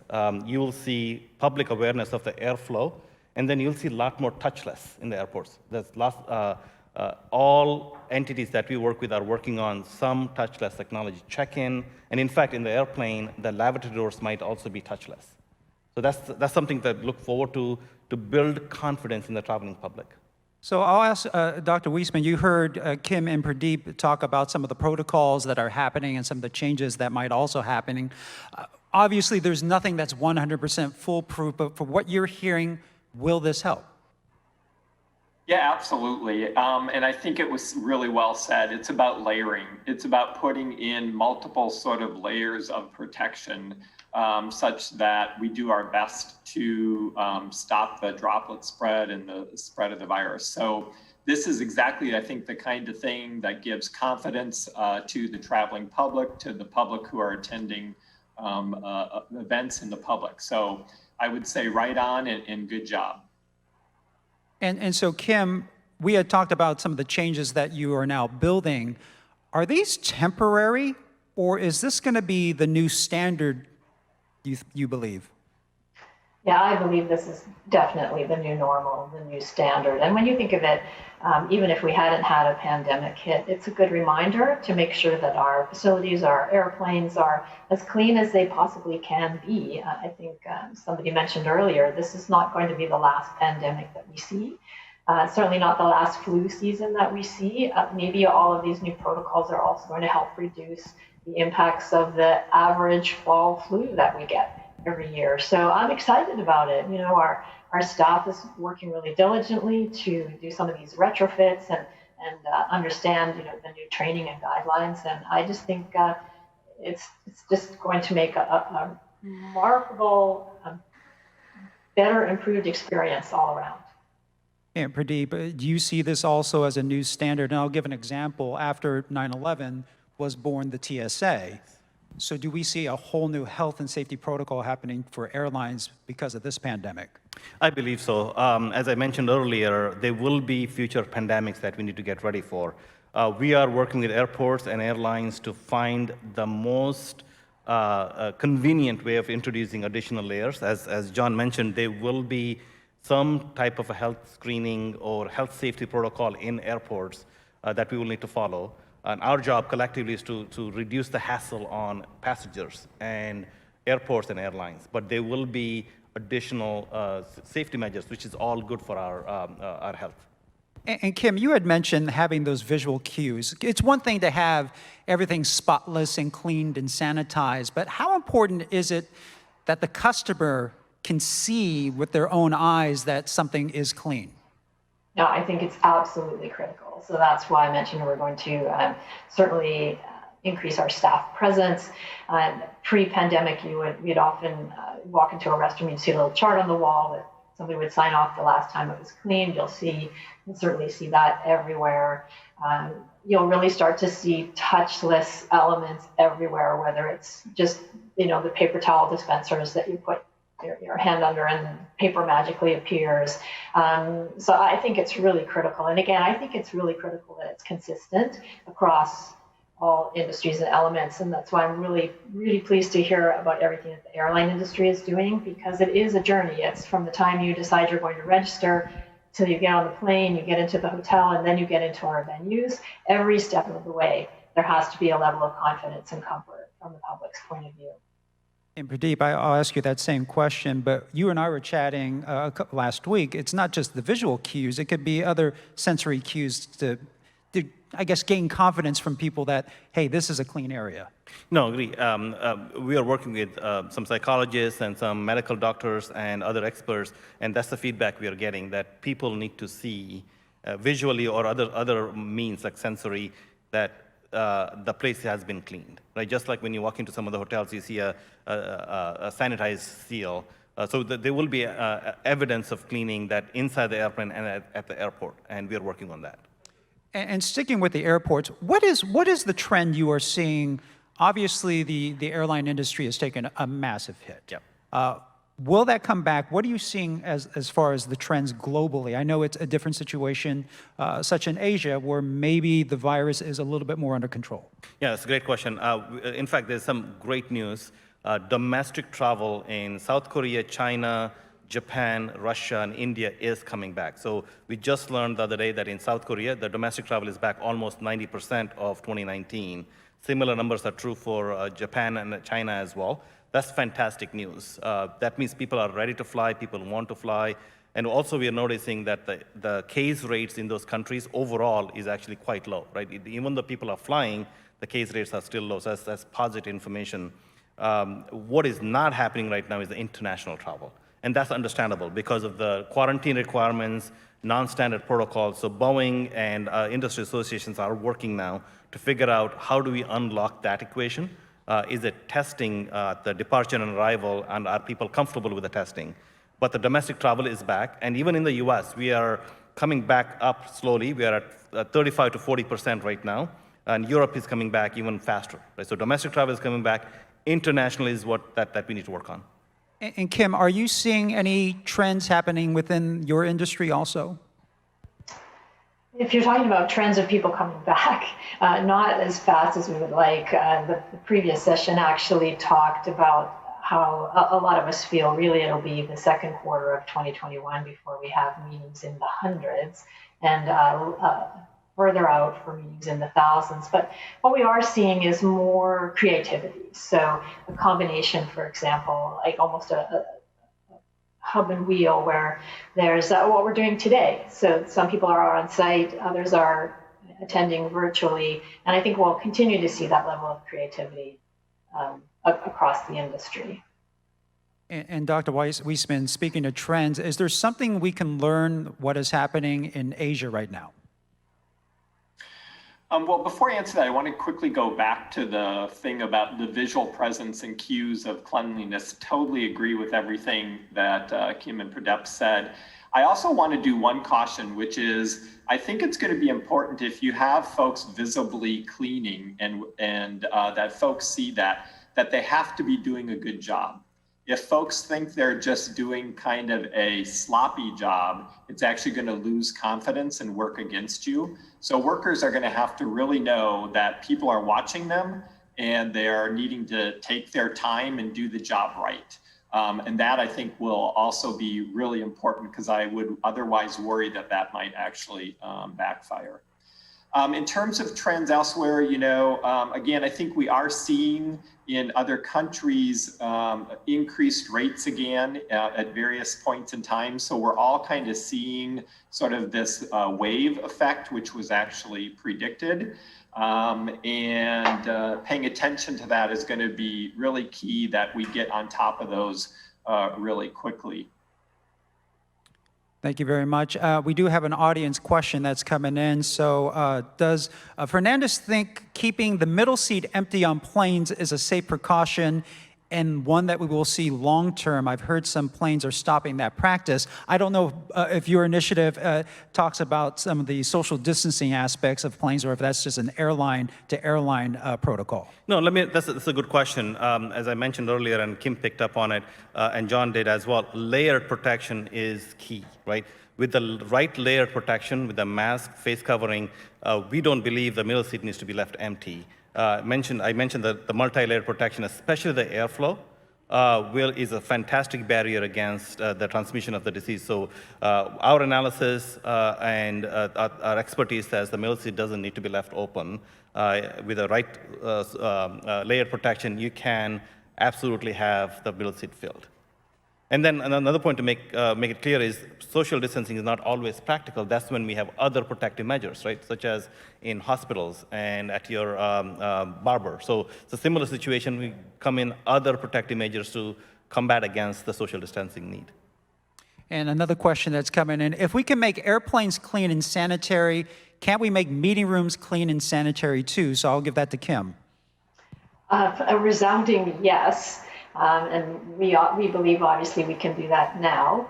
And certainly, most of our spaces are a little larger than the fuselage of an airplane.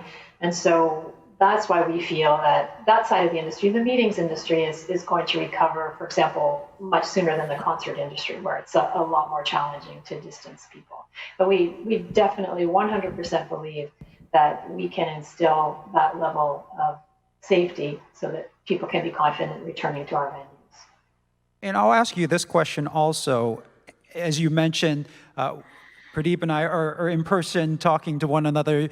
Both of you are there virtually, so we're kind of in a hybrid situation for our panel.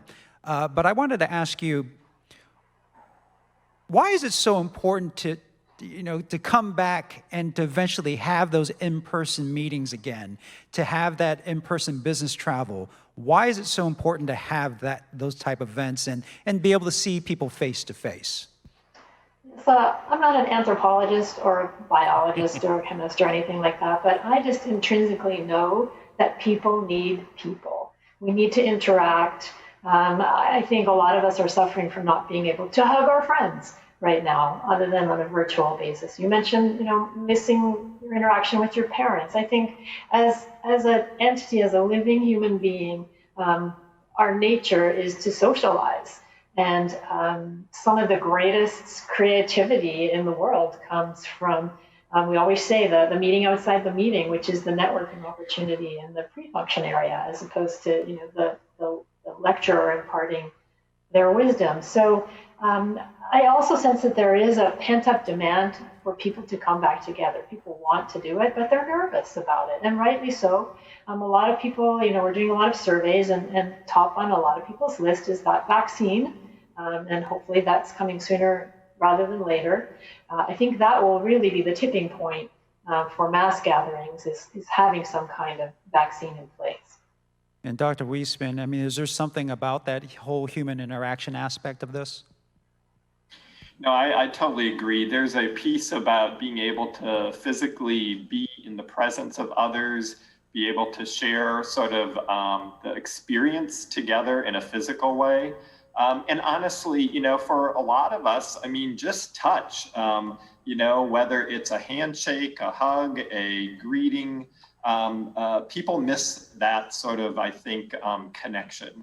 And we're obviously finding and trying ways to substitute for that while we need to, but we are social creatures in general, and those things really help us stay connected, and they're, I think, really tied to our emotional and mental health, and honestly, that then turns into physical health issues as well. So hopefully one day we will be able to shake hands and hug each other once again.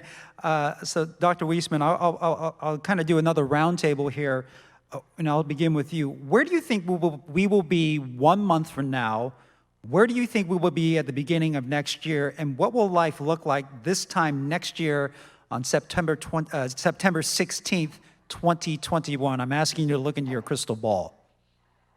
Well, 1 month from now, I suspect we'll sort of be in a similar place, although I hope to be seeing more kids starting to return to school during that time period as rates start coming down.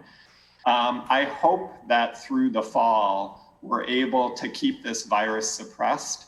I think it was Kim earlier who said, the good news here might be that we could have a less intense flu season if folks get their seasonal flu shot and wear their face coverings and keep our distance, that this will affect other respiratory viruses as well.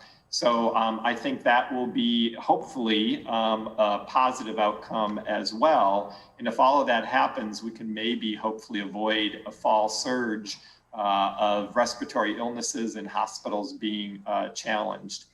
Further down the road, I think if we have vaccines that are safe and effective, and we can get them out to people, then I agree towards the end of 2021, we should be at a very different place where we can have these larger gatherings and start getting back to something more sort of pre-COVID pandemic normal. But until then, we're going to be in this pandemic normal, which is all the things we've been talking about.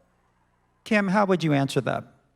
It's interesting that you talk about crystal balls. Normally mine's pretty cloudy at best, but I've been telling people this year it's cracked and rolling downhill, so I don't know how accurate I can be. In a month, I'm very hopeful that we'll have cracked open a little bit for business meetings that we can really manage carefully, that are pre-registered so we know the people in the building, we can correctly distance them from each other and just make sure it's really super safe. So I'd really like to see that sooner rather than later. I see that continuing into January, provided we all take care of ourselves in the interim. And then, of course, agree with Dr. Wiesman that by this time next fall, that's when we see the hundreds of people coming back together. And I hope that if we come together on that day, I hope I'm reporting to you from the floor of the Tacoma Dome, and there's a concert for 17,000 people that's able to go off safely. And Pradeep, once again, I'll ask the question again. Where do you think the travel industry will be a month from now, at the beginning of next year, and what will life look like this time next year on September 16th, 2021? Yeah, great question. As you asked me earlier, the traffic is already coming back, domestic traffic. So a month from now, we probably won't see a big change, but we are seeing incremental changes even in the US. But forecasting to next year, I see that lots of studies, actual studies will come out from all industry organizations, IATA and others, showing that in fact the in-flight transmission of the disease is significantly low. The studies are on way, and that will, I hope, build confidence with the real numbers in the flying public, and I hope for a snowball effect where people who are flying will fly more, and people who haven't try to fly, will go on confident to fly and recognize that the risk is really low. And even though by next year we may not be back to a $12 million trend, a 12 million passenger trend, we would have made significant progress. Well, here's hoping that by this time next year for the next Puget Sound Economic Summit, we don't have to meet virtually, that we can all meet together. But I want to thank everyone for joining us this morning. Very insightful. I know we probably can go another hour if we wanted to, but our clock is ticking right here. So I want to thank once again Kim Badir, Director of Venues and Events for the City of Tacoma, Praneeth Fernandez, Managing Director of Strategy for the Confident Travel Initiative for the Boeing Company, and Dr. John Weisman, Secretary of Health for the Washington State Department of Health.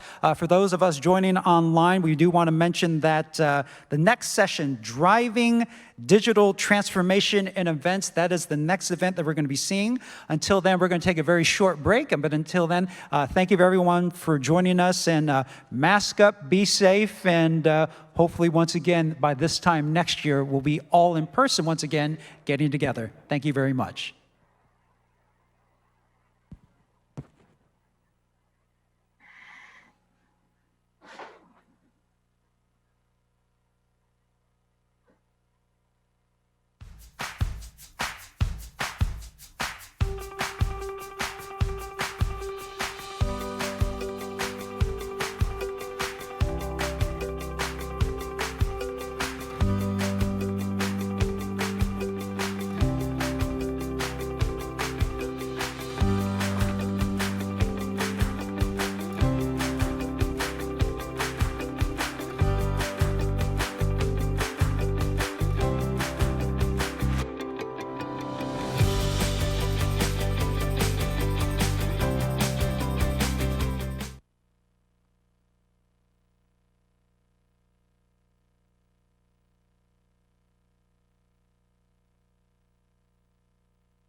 Good morning, everyone, and welcome back to the Economic Summit. My name is Dave McFadden, and I'm with the Port of Seattle, and I'm very pleased to be here at our rejuvenated Bell Harbor International Conference Center. It's my pleasure this morning to introduce Bob Bejan, who is Corporate VP for Global Events, Studios, and Marketing Community. In that capacity, he's responsible for producing and executing global events and experiential marketing initiatives for Microsoft. I had a chance to chat with Bob for a few minutes this morning and learned that he first came to Microsoft in 2006 to help them develop and launch MSN. He left the company, though, because he's got entrepreneurial talents, and he worked outside for a while, creating a company that was very successful. He ultimately sold it, and it's a company that I think is familiar to many of you now, called Publicis. Bob then returned back to Microsoft a couple of years ago in this leadership capacity, and I'm anxious to hear what he has to say about just planning and where we are in terms of hosting and staging events and meetings. And so before I turn it over to him, the one thing I did enjoy learning about, though, was Bob's in a band, and it's the Clubhouse Band, and somehow, in addition to all the time he spends at Microsoft, he's able to carve out time with friends and have a great time. I encourage you to Google this band because I really enjoyed listening to some of his songs. And you know, with that, I'd love to turn it over to Bob at this point. Welcome aboard, Bob. Thanks so much. Really appreciate it. I'll let you come down. Are you coming down? Or perfect. Outstanding. Thank you very much. Yeah, okay, there you go. I'm going to take my mask off. We're going to get going here. Welcome, everybody. Great to be with all of you. I'm going to spend a little time talking about digital transformation of our events business because no, in fact, just because I run global events for the company doesn't mean for the last 5.5 months we've just been hanging around in a hammock reading novels. We've been up to kind of, you know, good, no good, maybe, in the context of everything we've been doing. It's a great pleasure to be with you and spend the next half hour. So the next half hour, hopefully, is really kind of a condensed story of the kind of the sum total of all the mistakes we've made over the last 5.5 months, 6 months, going, you know, back then before all of this started happening. I just used this slide that you can maybe see that is just to remember back to that other time when all this stuff was getting canceled and all of this things getting changed. And, you know, this was our calendar for the next, 3 months looking ahead, almost 29 different events. And the red circles are the things that got canceled that we, just either couldn't do or had to do something else. And then all the other, the blue dotted lines are all the things that we just went, okay, we're going to do it. We're going to try and figure out something and make something happen from a digital perspective. And so we kind of set about saying, okay, what would be the things that we would do to put ourselves in the best position to succeed? And the first thing we did, and I think it's a credit to the team that I'm fortunate enough to work with, we made this decision to say, okay, we're going to stop worrying about whether there's live events or not live events, what's it going to be, what's going to happen, and just concentrate and really try and say, hey, we'll never get a better chance to kind of do something and focus on something so completely and see if there's something there. And that was really the question mark. And so we just made this bold announcement that said, hey, we're done. We're not doing any live events until the end of our fiscal year. And that was, this June 2021. And we're going to set about kind of, making those events. And of those kind of 15 events, these are the things that we learned, And this is the stuff that kind of, all those failures that kind of led us up to kind of the late winter period. These are the things, and they really are still the things, most important things we've learned today. But I'm going to focus on 3. And the first one is this idea that's right up there on the upper left-hand side of this slide, which is that you cannot translate these things. You have to reinvent. And there are a million reasons why, but here's a couple of the key ones.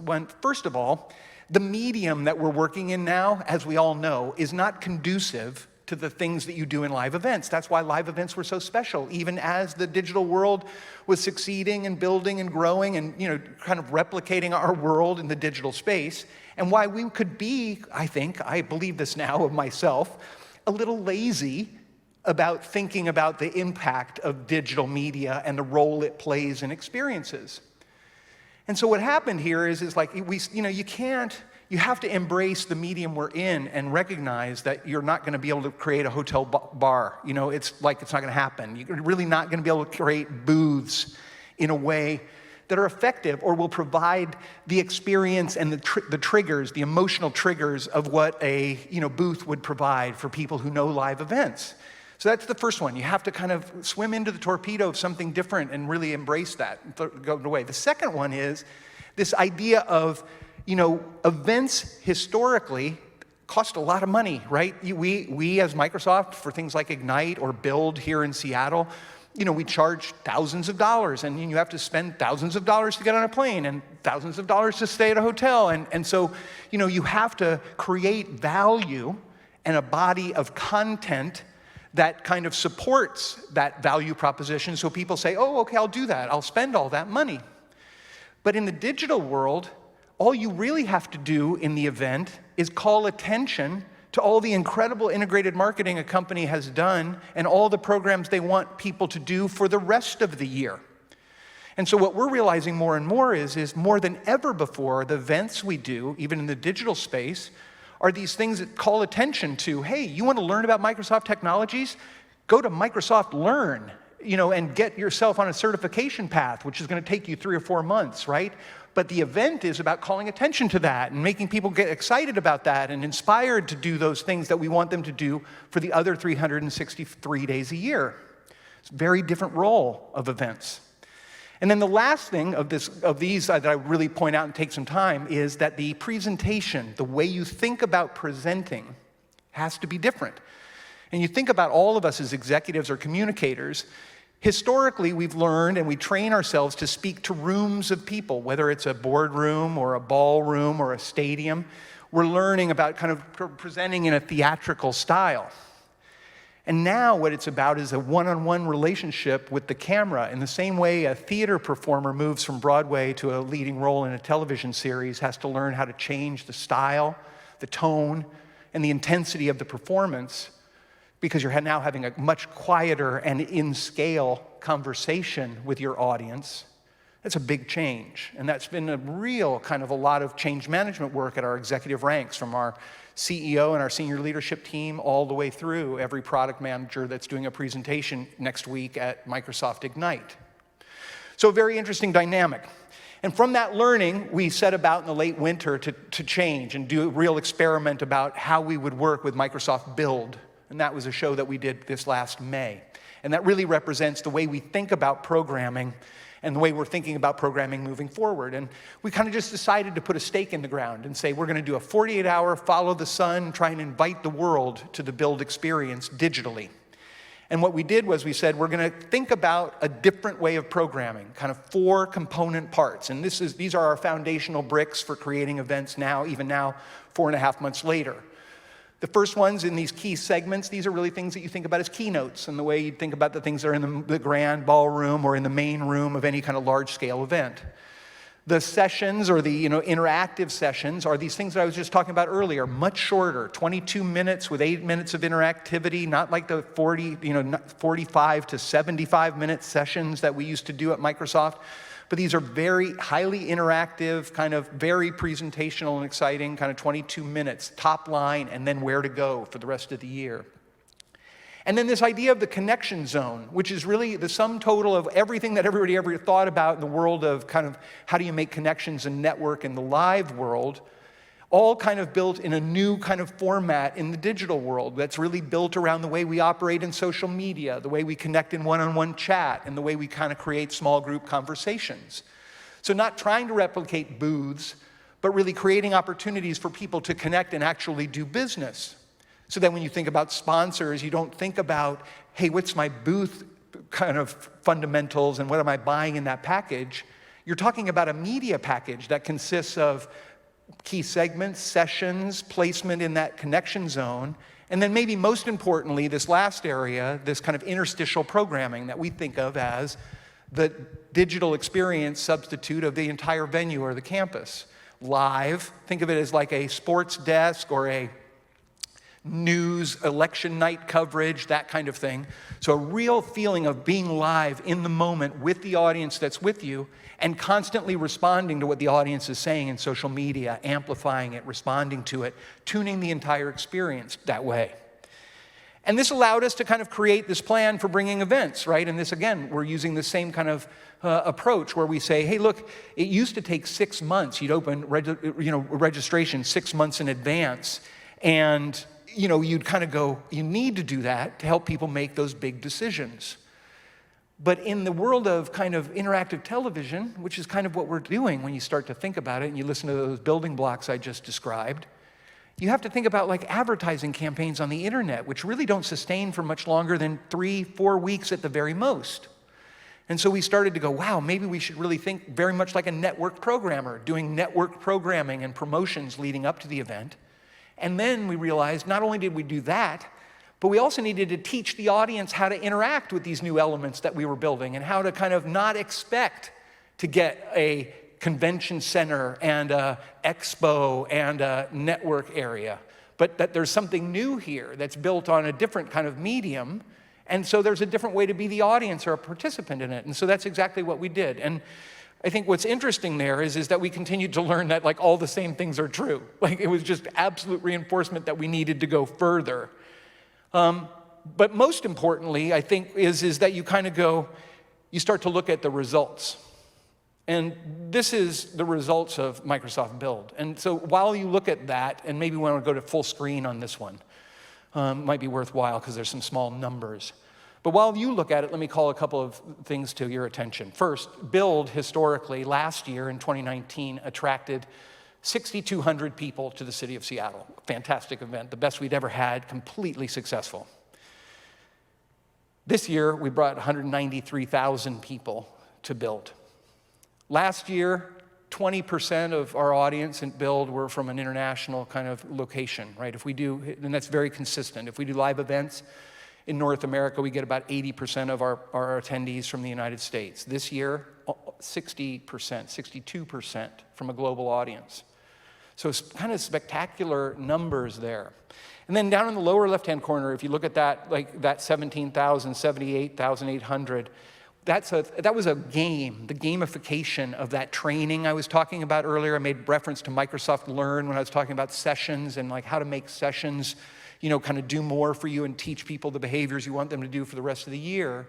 This was a game that we created that was points-based to get people into MS Learn, the certification program for what we want developers and IT professionals to do. We had a goal to get 5,000 people enrolled. We got 17,200. We had a goal of 20,000 units consumed. We got 80,000, and that's in the 2 weeks trailing the event. So, for those of us who have been in this business, we're looking for ROI and thinking about this, like these numbers are mind-boggling. And then for those of you who are interested in media or have been around the media business, that duration of engaged views, which is any of those 193,000, of which we had about 97,000 at any given time on the virtual campus. If you stayed more than 5 minutes, your average was 167 minutes. And that's doesn't really have anything to do with anything when it comes to media. And so you go, wow, that's really interesting. And when we talk through these statistics and the results at our senior leadership team meeting, everybody's like, wow, that's pretty amazing. But Brad Smith, our president, had a very insightful and totally correct comment, which was like, well, Bob, that's good. And it's impressive, and congratulations that you pulled it off so quickly. But hey, look, it is the height of the pandemic, and everyone is at the height of a lockdown. And so what's really going to happen when things start to kind of change? And then we did Inspire this last July. And last year we had 12,000 people in Las Vegas. This year we had 115,000 partners. We had 70% international audience, again, in that 80-20. And then the thing that's really interesting is that even though, and this doesn't really reflect it because we just kind of published the final analysis on our satisfaction survey, even though 67% of the people that registered still said networking and that human engagement was the most important thing, in our exit surveys, we got an 87% satisfaction rating, and the definition of that is value or great value, so the top two of our 5-point scale, saying that the networking worked for them.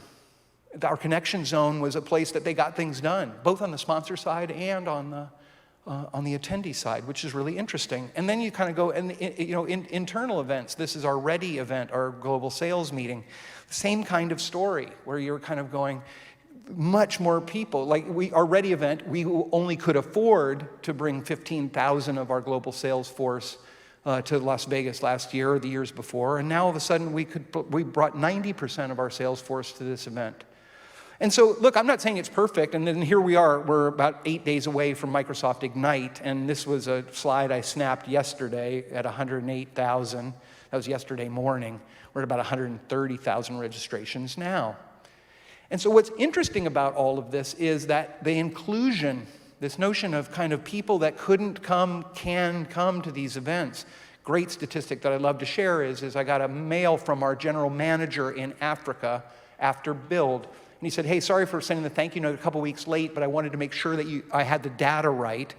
In 2019, 28 developers from the continent of Africa were able to attend Build. This year, 6,242 came to Build. The power of that inclusion can't be ignored, and this idea of the efficiency in terms of the scale is also incredibly important, and I'll make no bones about it. We are saving significant production dollars creating these shows in a digital way.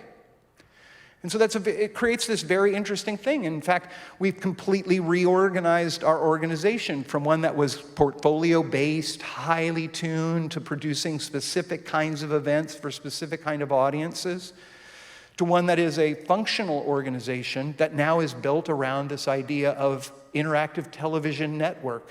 And that's, you see here, the departments and the change and the new organization that we've built is really built around this idea of what we're doing now is for specific audiences, creating interactive television-like programming that we believe will remain the centerpiece of our event strategy even as live components start to come back online. But that's a significant shift from where we started, which we absolutely thought was, oh, we're going to be able to spend a few months thinking about how we're going to refine the digital elements that we're adding to our events, and still believing that the live event space was really going to be at the center point, at the center gravity point, would be around the live event itself. And I think standing in front of all of you, we think exactly the opposite today. And this new organization is really a reflection of that. And so I think, when you think about what we've learned and what we talk about and what I would say, and starting to maybe stop talking and open it up and see if anybody has any questions, and feel free to load them in now and we'll stop and kind of keep going. But in terms of that, it really is this reinforcement of some of the very things that we started at the very beginning, which is this notion of recognizing that you really can't translate. You have to kind of clean the slate and kind of not think about, and it's hard to do, especially those of us who have spent a significant amount of our careers doing it and getting very good at it. These things feel familiar, they are effective, and your instincts are right. Like, human interaction is critical and incredibly important, and I started in the theater, so I mean, no one loves interaction more than me, I think. But we are in a different place in time, and I think the realities of what's going to be required as live events start to return, or live components to digital events, and this is what we really think, and certainly what I believe, it really requires a completely kind of new mindset, and at least for a period of time, a setting down of the tools you use in the craft you're used to, and then looking at it in a different way. And so all of these points, and I think we're going to make all the slides available, so I'm happy to share them, and I don't want to go into a lot of detail on each of them, although I could talk for probably an hour on each of them. These are the sum total of what I'm saying, but it really is at the highest level, this notion of you cannot translate, you must remake and really change. And so then when I think about where are we going, I think it's important to kind of at least share what we believe and what we're starting to see, or what we're starting to plan for and kind of think about is, as I said, the stuff we're starting to define, the platform for communication that we're defining, because the data is supporting that it's very effective and it's very economical, we're moving more and more solidly into this position of going, this is the center point of the way we create event experiences. And then what we also believe is at the local level is where live events will start to return, small groups moving to larger groups slowly but surely, with a couple of exceptions, sports and entertainment probably leading the way into the largest groups because there's just great pent-up and great demand for those kinds of experiences. But at the corporate level, the savings alone, when you think about it, will preclude people from kind of moving rapidly into a kind of a destination-based event strategy in the short order. And so we believe that investing more and more in the digital core and then looking to activate that core locally in smaller and then increasingly larger spaces is where the business is going. And so I think what's interesting there, if you're a hotelier or if you're a restaurateur or you're in the events business, either on the production side or the creative side, I think what it is like, how do you now start to think about these core assets that are going to be increasingly produced by brands like ours, and then be able to frame logistical capability at the local and, to the extent that we are all able to, in national and global level, execute excellence in reflection of those digital core elements that are being kind of done. And how do you make them work in concert? And I think there's enormous opportunity there, in terms of the AV choices. You think about the last 10 years in the hotel business of where AV in-house has been, and now what the opportunities might be. Partnerships with exhibitors, multiplex exhibitors, or, kind of differentiating ballrooms for these 50 to 100 to a 200-person room meeting with great equipment beyond the average, kind of pipe and drape and a projector kind of feel to deliver great experiences for a set of people of these digital elements, and then facilitate F&B and entertainment for networking after. And I think this is what we think is going to happen, especially in the kind of the short 18, 24, 36-month period, where it's very likely that these things are going to go up and down and things are going to change, and it's going to be hard for people to commit to larger scale things that take 50 weeks to produce. And I see there's a question, will Build continue to be virtual, go back to in person? This year will be virtual. Yeah, this spring. I mean, we committed to that back in March, that we weren't going to do any live events at the core of Microsoft until the end of our fiscal year 2021, which will be June 30th of 2021. And I don't know. I mean, then I hopefully that my earlier explanation where we think kind of the events world is going answered the second part of this question in terms of what year do you think, yes, it might be in person. I think there'll be an international kind of version of Build connected to the virtual Build maybe as early as 2022.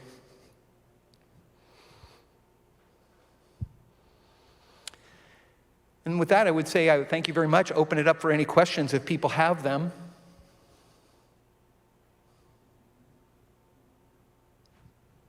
Okay. Happy to give time back. I think I'm doing a little bit of housekeeping.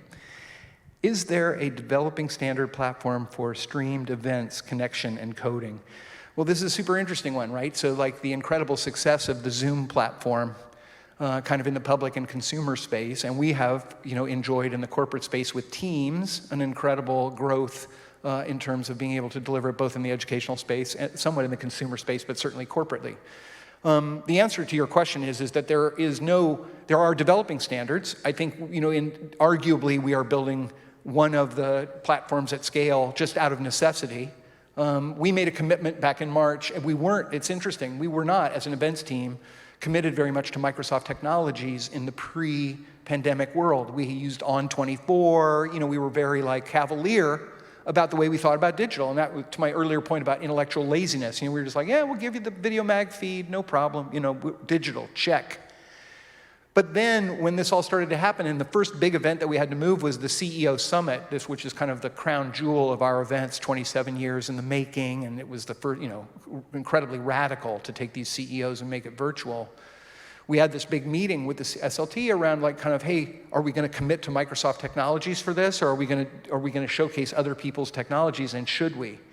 And to my great surprise, all the engineering leads said, no, we'll give you what you need. And so from then, really that second week of March, we've been in the process of knitting together and building a better and better, more articulate platform for the delivery of events online. And I think we're close. And we have a couple partners. Registration is a partner. One of our, the chat unit that we use in our sessions, not in our kind of keynotes or in our community connection zone stuff, but in the sessions is a third party as well. But it all runs on Azure, so it's a Microsoft stack. And it's starting to become a platform, and our hope, the dream of the events team is that we might be able to contribute some, kind of influence on the architecture of something that could grow up to be a product. We need to create destination event spaces that compel audience to attend in person. I think integrated digital experiences are integral to this. What sort of integrated digital? Yes, okay, think about this. So imagine the Orange County Convention Center in Orlando, Florida, and Hall C, part of it anyway, let's say half of it, is filled with, I know it's going to sound like the Matrix, but beautifully equipped, ultra interactive, immersive pods that 1,500 specially ticketed people could have to experience the digital components that we deliver, right? So virtual 3D kind of avatar-driven experiences when Satya gives his speech. It's not hard. You don't have to squint very hard to think about that. Scary when you walk into the room, or cool, depending on who you are and what your personality type is. But imagine that. And then imagine the other half of the hall, a true theme park. Don't think about it as booths, but think about it as highly immersive experiences that you kind of attractions that are shared in a cooperative way, right? So in every way. So imagine McDonald's franchise owners. So imagine all the sponsors you'd work with in a big, large-scale event. You pitch as the organizer based on their input, the creative for that theme park and what those attractions are going to be, and then everybody pitches in to make it, right? And every screen in all of those attractions can get you to any sponsor at any time. So it's not your booth. You own the whole thing. And when it's your sales guy with whoever's there that they're walking through it, that thing tunes to them through the screens. All possible today. So to me, these are the things, and still not in conflict with what I said earlier, which is that the core of all the assets are being built digitally and distributed into that experience. So I think there's some, how important was the Washington State Convention Center expansion to organizations like Microsoft? Thinking further about destination event places, would cosplay and a gaming event model be something to consider for broader events?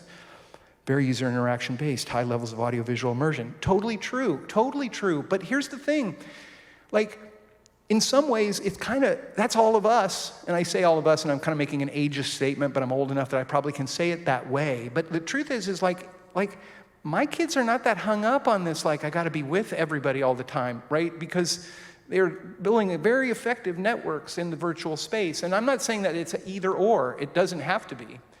But I do think it's the relationship between the two. And I count myself as somebody that was absolutely in the set, that was doing these impassioned kind of you don't understand, live events are the most important thing.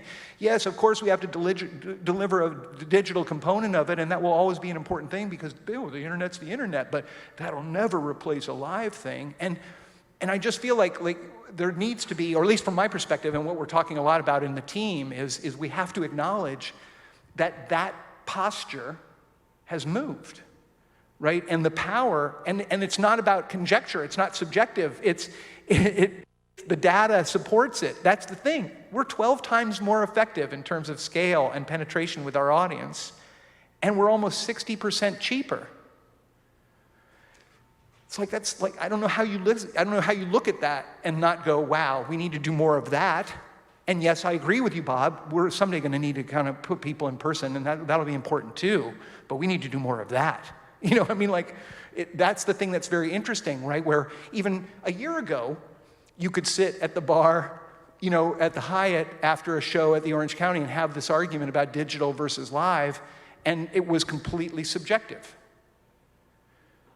And now it's wow, that is interesting. In a world where you really get to focus on it, it's a lot more powerful than we thought it was. And that's the implications of that for all of us, accepting that live will still be an incredibly important component, can have a profound effect on many of the decisions I think we make now in the short term for how we get ready. How can gamification elevate an educational event? Thanks for flashing that screen, that was good. Educational event experience. What is Microsoft doing with the public schools for virtual learning? Yeah, okay, public schools first because it's exciting. Flipgrid and Teams is the answer for what Microsoft is doing there. And we are doing everything we can to empower as many people as we possibly can with that. Flipgrid, if any of you have children out there in the audience that are working in a school that's using Microsoft Teams in any way you see, it's a pretty great interactive tool for a way to use kind of a combination of a whiteboard and the delivery of kind of interactive content from a teacher to a class. And Teams, and I can tell you from personal experience in terms of just like running the development of this change management exercise that we've been doing over the last 5 months at Microsoft, is a very effective tool for large-scale collaboration. And I think teachers appreciate not only its capability increasingly, but also its security increasingly. That's not to say that Zoom isn't doing an incredible job, and of course they're doing that. I think gamification is critical, not only because, you know, what's going on with the whole generation that's entering the workforce that has spent more time kind of looking at a screen and interacting with it than watching a screen by a factor of 8, 9, 10 than anybody probably on this call. And so you kind of go like, you have to be gamified. There has to be a certain component that is underlying almost any interactive interface, at least in my opinion. You know, and I've been lucky enough to be kind of involved with interactive television from 1994 at Warner Brothers, and then MSN in 1996. It was very gracious that my first period at Microsoft was 2006 in my introduction, but no, I'm much older than that. And you know, so like in that, for the first time, what's happening is you have an audience that is sophisticated enough. You have technology and the distribution of that technology that is sophisticated enough. And the kind of the weird lucky break for the acceleration of a new medium, you have a world event that forced people to get more creative. And, you know, honestly, I'm very optimistic, even in a very uncertain time. To me, this feels very much like the beginning of quite a golden age of creativity and, you know, kind of ideation in terms of communication and interactive communication. Much the same way I think the 1950s must have been. As television reaches a penetration of distribution, the audience has learned how to watch it, and commercial brands start to go, I need to get to people, and we start to kind of see this incredibly wildly creative period of time in the late 50s and early 60s on that media platform. It feels very similar to me, not that I was there, not that old, but I do think it has all the elements, and it feels like the stage is being set. And to me, the thing that really changed it, certainly I have to say personally, hoping for it back in March, but then the data started coming in and it's like, oh my God, we're in the right direction. Like, there's something here. This is for real. I think it's a very exciting time. And so if there are no other questions, I would thank everyone for the opportunity. Wish everyone luck as you continue to reinvent yourselves in this new world. And don't hesitate to reach out if there's anything you want to follow up with. bbajan@microsoft.com. Thank you very much for your time.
Good morning. Welcome back to the Puget Sound Economic Summit. We are so happy to have you with us today. My name is Emily Cantrell, and I'm director at World Trade Center Seattle. And today we have Greg Duff, principal of Foster Garvey, with us. And today we're going to talk about more of the legal implications of COVID-19 when it comes to meetings and events. And we'll discuss what it looks like to host groups, the challenges and potential legal liabilities that planners should be aware of, and what alternatives you will want to have in place. So welcome, Greg. Thank you so much for joining us. Of course, thank you for having me. What is the number one question that people are asking you right now? Well, the answer to that question has changed over time. If we were to go back in time a bit to the March-April time period, the questions we were receiving, and there were a lot of them, largely dealt with those dreaded legal terms, force majeure, and primarily in the context of cancellations. And most of our clients tend to be on the meeting venue hosting side. And most of the questions were, group has called me, they're concerned about the pandemic, here's the language of the force majeure provision, what does that mean in terms of cancellation? And so we spent a lot of time working through sort of those two types of provisions. Recently, I'm happy to say that most of the calls have still focused on force majeure, particularly as it relates to the pandemic, but most of the questions now are focused on rebooking. So we now know that groups have canceled. We're all aware of that. We're all aware of the increasing volumes over time. But I think that tide has definitely turned. And people are now looking out, okay, if I'm not holding or if I didn't hold my event in March or April and I want to rebook, what does that look like? How do I best describe going forward? When do I rebook? How do I account for the uncertainties associated with the pandemic? And how do we ensure that we don't find ourselves in the same position that we were in April or May or March?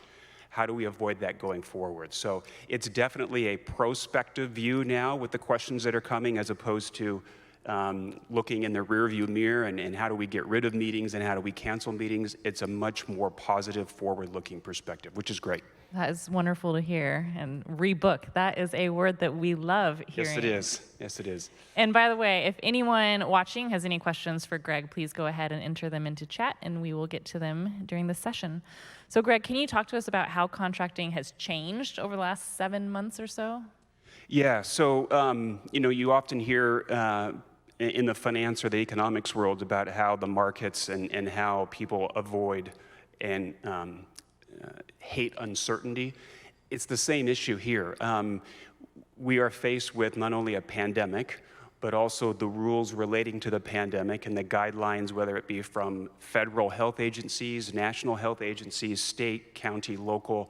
So we have all of those things changing, which literally from week to week, those can change. We also now have had in some areas protests and other things like that, which have affected access to facilities. Now on the West Coast, we have smoke and everything that comes along with the smoke and the fires. There's a lot of uncertainty out there. And so if you were to go back a year ago or so, we would have never thought that we would have had that combination of things that would have had such a large effect on the industry. And so now people faced with that uncertainty are reacting in multitudes of ways, but everyone's trying to figure out what is the best path forward and how do I bring some certainty to this, sometimes referred to as this mess of circumstances. How do I get through that and how do I bring some certainty to that? That's largely what's changed. Thank you. Yeah, 2020 has really been keeping us on our toes. It has. So what should people really start paying more attention to and care more about during these times? So as a lawyer, the first answer always is, well, pay attention to that contract and, draft a better provision next time. And now that you know, you need to anticipate. I would take a step back from that, and I would remind everyone that the relationship between the facility and the host and the group, it's a relationship. And if you go back in time, so I've been practicing now in the hospitality travel space for 26 years, and we've seen a number of cycles. They're inevitable. And with each cycle, the pendulum tends to swing in terms of, whose favor is the current sort of contracting world. So whether it was the dot-com crash, whether it was 9/11, whether it was the Great Recession, or whether now it's the pandemic, Clearly, from a negotiating perspective, that pendulum may have swung to the group side simply because hotels are trying to generate new revenue. With that said, don't forget meeting planners and groups that pendulum's going to swing back the other way. And it's interesting because at times we get calls from, again, primarily facilities that want to take a really hard line with cancellation or attrition or rebooking. And then you occasionally will get groups that will call and say, hey, can you help us with that? We want to take this really hard line. I try to encourage people that, yeah, you can take that hard line. Maybe your contract might allow that. First of all, good luck going to a court and enforcing that. I don't know of a judge or jury or anyone like that today that's going to tell someone who's trying to avoid the effects of the pandemic that you must hold your meeting. That's just not going to happen. And don't forget, group or meeting planner, that maybe 18, 24, 36 months from now, you may be coming right back to that same facility and you may want to host your event at that facility. And you may be dealing with the same sales team that you just told to go pound sand that you weren't coming. And so what I've tried to explain to a lot of people, I had the same conversation just yesterday. Take a longer term perspective. If, for example, the group is important to you, if it's reoccurring business, you're going to see this same group every 1, every 3, every 5 years. Don't lose sight of that fact. Yeah, your contract may give you some rights and opportunities, but at the same time, take care in how you use those opportunities. That's the thing I'm trying to remind people of. That is really good advice. Love the take a longer term perspective. That's great. So talking about that relationship between facilities and groups, how has that changed? Well, as I spoke of in terms of the pendulum, it's clear that from a negotiating perspective, the groups today probably have more of the leverage, if you will, or the power in the conversation simply because hotels are desperate for business. That said, and as I said earlier, if you bring a short-term perspective to this, as some groups and frankly, some facilities are, it tends to be a bit more adversarial now than it has been in the past. I also think that people that come to the industry without the perspective of having gone through many cycles in the past tend to focus on, I'm going to win this contest or I'm going to win this discussion. I'm not going to pay cancellation charges. I'm not going to allow you to apply them to a rebooking. I'm going to win. I'm going to get a complete refund. And again, going back to my earlier comment on relationships, taking that adversarial approach in the negotiation is not going to work well, I think, longer term. I had someone reach out to me yesterday who was working with a group, and they had gone to the hotel and because of COVID and said, under no circumstances am I going to pay any cancellation charges, nor will I agree that any cancellation charges can be rolled over to a rebooking in the future. Well, from the hotel's perspective, they are suffering as much as the group was in this context. They too would like to benefit from having held this meeting. The contract was pretty clear about what should happen, but in this adversarial nature, it was quite clear from the group's perspective that unless they won, they weren't going to be satisfied. So again, it was time to say, take a longer term view here, because in response, after the conversation we had, the response from the hotel was, I don't want to work with this group again. They had been coming to my hotel every February, which, as we all know in Seattle, that's a key period to have group business. They had been coming every February for the last 12 years, and the hotel now is of the opinion, I don't need them. I'm not willing to deal with this issue, if you will, in this current pandemic. If it means that if this is the way they're going to treat me now, what is it going to be like in the future? I'd rather not deal with them going forward. So again, go back to the relationship thing. I just remind people to keep that perspective. Right, and don't burn bridges. It's such a small industry. It is very small. So I don't know how much you can share, but do you have any examples of when a facility has gone above and beyond for a client during these times and done something to really cultivate that relationship where the group is like, okay, I definitely want to go back when I can? I do, and some of the best examples are the facilities that are very proactive. So I'll give you a couple examples. We have a few clients that even before groups started calling and canceling, they, in anticipation of that and knowing that inevitably that was going to occur, they started on their own reaching out to groups. and saying, here's how we plan to treat the pandemic. Here's what options we have. How can we help your meeting be successful in the next 12, 18, 24 months? The response was incredible, and once we sort of figured out the best way to approach groups and the best options to propose, that hotel hasn't had any issues, no disputes, no disagreements at all about what a rebooking would look like. It's a very different approach than waiting for the group to call or the group's lawyer to call and say, we're canceling, here's why, we want a refund now. Right. I think being proactive is definitely key right now. Yeah. We do have an audience question. Greg, do you anticipate any required precautions such as temperatures, symptom checks to be built into group contracts moving forward, maybe to protect venues from liability? So the short answer is absolutely.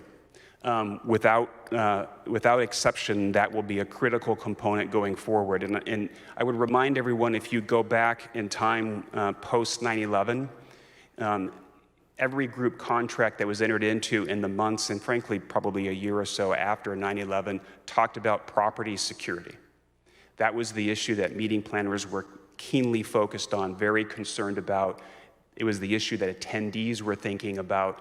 And so those contracts entered into shortly after 9/11 spent a lot of time talking about on-property security, on-property access from outsiders. There was a lot of language around that. Today, we're already seeing it now, groups obviously faced with the pandemic, needing to assure their attendees that in fact it is safe to go to the property, to participate in the meeting. We're seeing now requests to talk about, well, what protocols do you have in place? What policies do you have in place? How will my attendees get from meeting room to meeting room? How are you allocating guest rooms? We're getting those questions now, and as you probably know, many of the larger brands, and frankly, even a lot of the better independent operators now have adopted guest safety and guest health protocols. And that is the first piece of information that we're offering to groups is take a look at what the company has committed to, and these will apply to your stay on property. From the meeting planner or the group side, it's important to ask questions about protocols and policies that are in place, because inevitably, at least for the foreseeable future, you should expect that there will be mandatory temperature checks. You should anticipate that there will be requirements to wear masks while on property, or at least in public areas. You should anticipate that certain facilities and amenities either will be closed or they will have reduced operating hours or reduced operations or what have you. And so just by going online and looking at the hotel properties description that may have been written a year ago, that property may look very, very different. Now, some companies are doing a really good job of getting out front of this issue, and whether it be through their call centers or whether it be through their online booking paths or whatever it may be, are doing a really good job of advising guests as to what those protocols and policies are and what the facilities today look like and how they may be different than in the past, but not everyone's doing that. So from a meeting planner's perspective, those are the kind of questions I want to know. How safe and secure are my attendees going to be, and what is that stay going to look like, and how is it different today than 18 months ago? Do you have any advice for people planning on either hosting or attending an event? I mean, we have state-by-state mandates, and not to mention county by county. I mean, even if you try and take a road trip somewhere 2 hours away, you have to do your research and see what stage that county is in. So for someone who is preparing for an upcoming meeting or event, what's the best way to go about that and do research? Do you have any advice for them? I do. So unfortunately, we have all become pseudo-health experts in the last 7 months. I don't know how much time I have spent on the CD website, a website which I've never looked at before. There's two things. One, I would say, I think it's important for the group and the meeting planner to do some of their own due diligence. So it's not that difficult to track some of this stuff down. We're doing a lot of work today in Florida and in Texas, and in both examples, the governor's guidelines that have been issued, which seem to be updated almost daily, but they're readily accessible online. I would encourage, again, meeting planners groups to do that due diligence.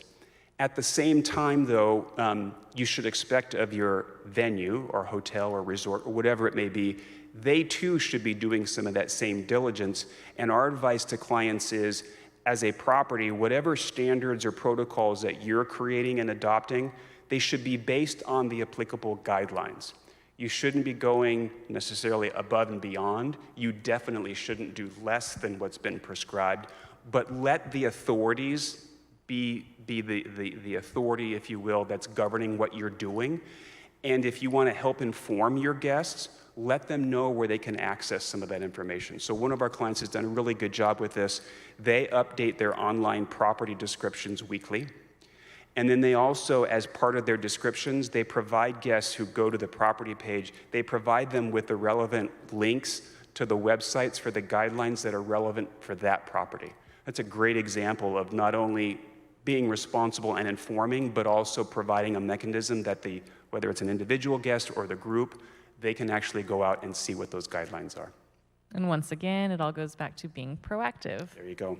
So curious to hear your thoughts, and I'm not sure if you have the answer to this, but because each state has its own mandate, how do you think we'll be moving forward when some states start to relax, open back up, which they already have? Do you see the industry moving forward together and, say, leaving the plexiglass walls up at check-in? Do you see that staying until we are past COVID, or do you think state by state things might be changing at hotels, venues? Boy, that's a good question. So, I heard a startling statistic yesterday that, even when we are fortunate enough to have a vaccine, that less than 30% of the public intends to actually get a shot. I think it's going to take some time, even after there's a vaccine that's widely available, to continue keeping some of these practices and policies in place, simply because I think people of varying degrees will still have some anxiety about traveling. If you think about before the pandemic hit us to the degree that it ultimately did, whenever you would take a flight, it was interesting for me to notice those that were wearing masks and those that were not. There were some that traveled that, as soon as they first heard of the pandemic occurring and arising and spreading in China, they immediately started wearing masks here. Then there were those that, as we all know, today still refuse to wear a mask. So the mask adoption rate has varied widely. I think the same is true with general anxiety about traveling. And I think what you'll find, as I said, is even after the pandemic, until there's some degree of certainty that, yes, people have been vaccinated or the pandemic's in check, there's still going to be a high level of anxiety associated with traveling, whether on an individual or group basis. So I anticipate some of these protocols may be around for a while. That makes sense. And because you were just talking about masks, we'll take this question from the audience. Mask enforcement is a tough situation. Should it be the client hosting the event or the venue management who enforces? And can venues pass the responsibility? Okay, so should we take the second one first, mask enforcement? Okay, so there is no end to the people that are willing to opine on the mask issue. In Washington, for example, given that it is a statewide mandate, it is a requirement of the facility that if somebody's on property, you need to enforce that.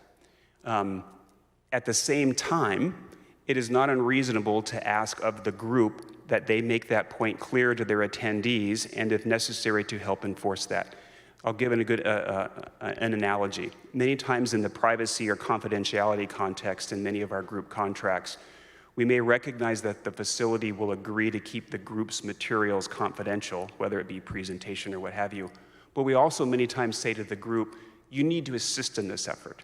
You need to make your attendees aware that this information is confidential. You need to pick up your materials after a meeting. You need to do these things too. It is a cooperative effort, but we, the host, the venue, will take primary responsibility. I think the same applies here. And if nothing else, going back to our being proactive, notice needs to be provided up front as to what the expectations are when the guests are on property.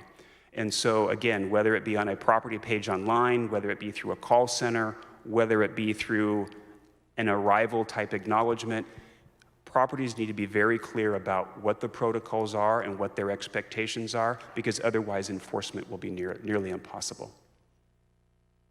So another question from the audience. Have guidelines been refined regarding contact tracing while maintaining privacy? So the one thing that, in terms of privacy, everyone should remember is that in this context of a pandemic, if we have instances where the CDC, or whether it be state or county or even city guidelines are being adopted, if in fact there are requirements that, hey, we're going to do contact tracing to reduce the spread, or we're going to require that people accessing certain public facilities answer questions in the affirmative that they don't have symptoms or they've not been around somebody diagnosed, et cetera. Absent the pandemic, many of those questions would never be permitted. I mean, I can't imagine going to my favorite resort and having them stop me before I walk in, take my temperature, and ask whether I have coughing or sneezing or what have you. We would have never imagined that. In the context of a pandemic, though, a global pandemic that we're currently facing, everyone should assume that if you're asking those questions along the lines of what the CDC or what the state has recommended, that is now fair game. Now, once the pandemic is gone and behind us, we'll all need to revert back to our prior sort of practices. But for now, efforts to reduce the spread of the pandemic and to identify those that may be spreading the pandemic in our questions context, those are permitted. So what are the disclaimers, discretions, and protocols that may or may not be in place at facilities that planners should be aware of right now? So I think that goes back to maybe one of the earlier questions. Again, I think from a group or meeting planner perspective, you need to be thinking about two primary categories: practices and protocols, meaning in terms of social distancing requirements, or mask requirements, or temperature requirements. Whatever the protocols or requirements are of the particular property, you need to let people know that in advance. As equally important is also, as I said before, is to give people a sense of what the stay or what the facility looks like today. So one could imagine if I were staying even in downtown Seattle today, first the question is the property planning to be open? That's the very first question to ask. Basic, but very important. Yes, because even if it's closed today, it could reopen. Or even, as we have seen in many instances, even if the guidelines allow for a reopening, there are some owners of facilities that are convinced that even if I reopen today at a 20% occupancy, I'm nowhere near the occupancy I need to operate this property, so I'm going to choose to remain closed. So that's the first question: is it open? The second question is, if my attendees want to swim in a pool or have a spa experience or eat on an on-property restaurant or what have you, that property may have had 5 or 6 venues, it may have had retail outlets, it may have had all of these wonderful amenities and facilities, but in the COVID period, all of those potentially could be closed, they could be operating on reduced hours, all of those things may have changed. So it's important to get a grasp of those things as well, so you know where am I going and what is that stay going to look like. Thank you for that. Another question from the audience. Have you seen many virtual opportunities created for venues to help facilitate groups that are not in person? Is that something you can speak to? I'm not even sure what that means. Sorry. All right, we will move on to the next one. Are you seeing liability terms being put in contracts that hotels will not assume liability if someone at the meeting contracts COVID? That is the million-dollar question. So if we go back in time, one of the very first questions I recall when COVID was rapidly moving across the country, I started receiving questions from hotel operators or facility operators saying, should I have a waiver at my front desk that requires the guest upon check-in to waive liability should they contract COVID while on property? And it seemed like, once that first question sort of broke the logjam, there were literally dozens of questions over a multi-week period, all asking the same question. And interestingly, the conversation typically went like this. A, recognize that from a purely legal perspective, those things have limited effect. In some states, they're prohibited. In some states, they have marginal positive effect. There are some that say even if they're legally not enforceable, the fact that somebody signed one means they probably won't come after you. But that's just sort of the legal side. On the more practical guest experiential side or guest service side is this irony that at one point, all of the brands were out there saying, come stay with us, it's safe, we have all these protocols in place. You couldn't imagine staying at a safer place than stay with me.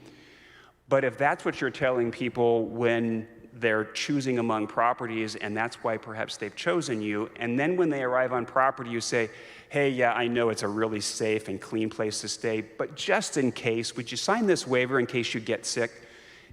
The irony between those two sort of opposite positions ultimately prevailed for most of our clients who decided, I'm not going to ask for a waiver in that way.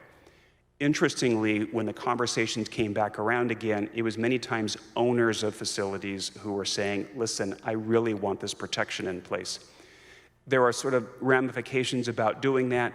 There are some clients today that, because of certain activities presenting a higher risk of exposure or contact, so for example, spa treatment, or use of gym facilities or pools or something like that, many times what we're seeing now is that a property that may have had a waiver in place before, so if you're going to have a spa treatment, here's the questionnaire you fill out, here's the waiver of liability, they're now asking us to address COVID in those existing documents, so it's not as sort of in your face perhaps as it would be if I asked you to sign something when you arrived. That also makes sense. And I'm guessing the reason you're not familiar with virtual opportunities is because that probably doesn't need to be written into a contract. But if anyone's interested in learning more about that, we did do a session earlier this morning on the interim reality, and we did touch on that a bit. And the recording will be posted on the site that you're on by tomorrow, if you want to check that out. So Greg, in the final few minutes that we have, a couple more questions for you. First, what is something that people are not asking you that they should be? Oh boy. Well, if what the pundits say is true, and in this case what I'm referring to is that the effect of the pandemic on the lodging or meeting venue industry economically will continue for months in the future. If I were looking at a stay for my group, one of the questions I might be asking or thinking about is, as we went back to earlier, A, is that property open? Does it plan to be open at that time? And do I have the confidence that it in fact will be open? Unfortunately, I think it's inevitable that in certain markets, maybe markets that are overbuilt, in markets that have been particularly hard hit because of the pandemic, that there's going to be some suffering in terms of hotels and facilities and their ability to remain open. Perhaps some of those facilities will be sold, they'll be rebranded, what have you. I think we're going to see some of that occur as a result of the pandemic.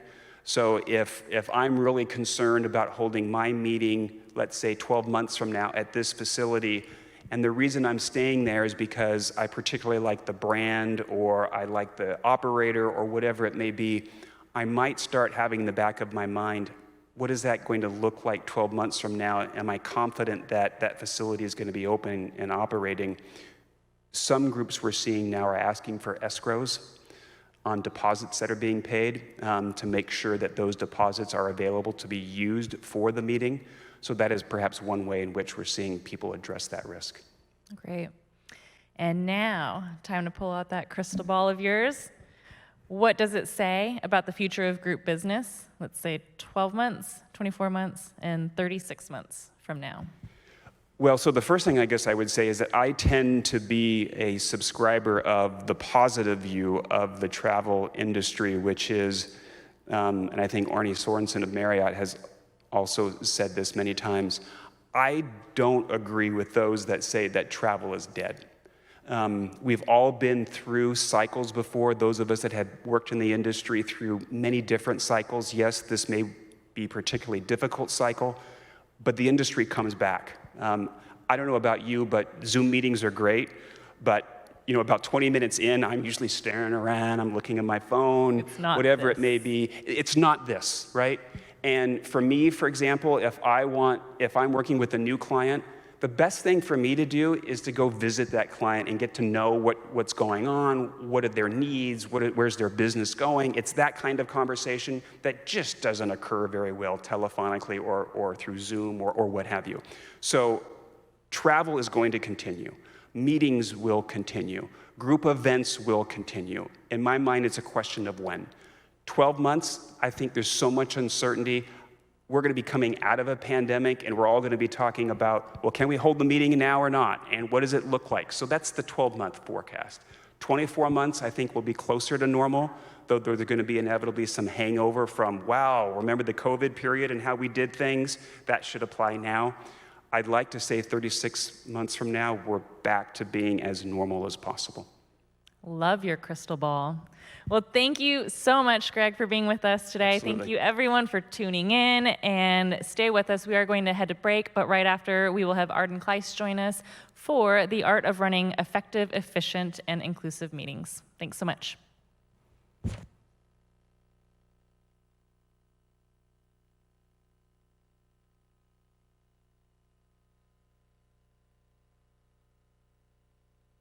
We grew from two guys in 1985 staring at each other with no clients and never brought on a partner that had a significant book of business, never merged with any other CPA firm.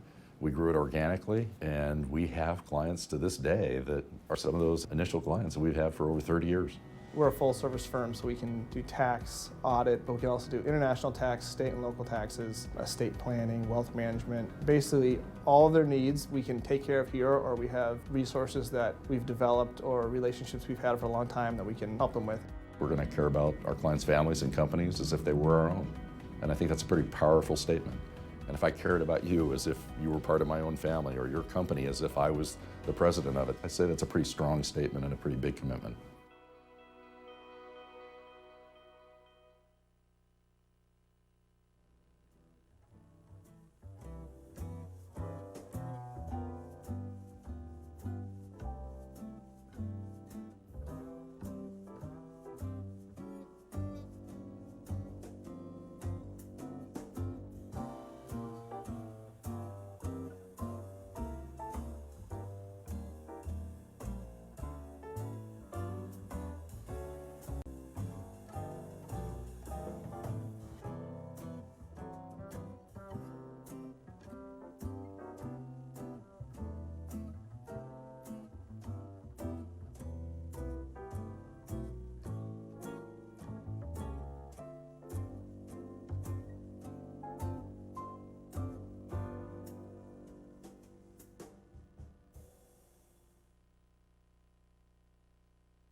Welcome back, and thank you for joining us for the Art of Running Effective, Efficient, and Inclusive Meetings. My name is Emily Cantrell, Director of World Trade Center Seattle, and we are joined by Arden Kleiss, President of Kleiss Etiquette today.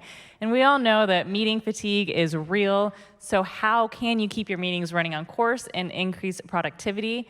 In this fun and interactive presentation, you will discover how to facilitate and participate in virtual or in-person gatherings that are inclusive, enjoyable, and actually accomplish something.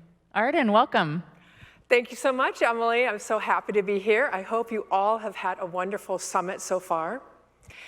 So I imagine most of you are in a lot of meetings, and this may actually look familiar to you.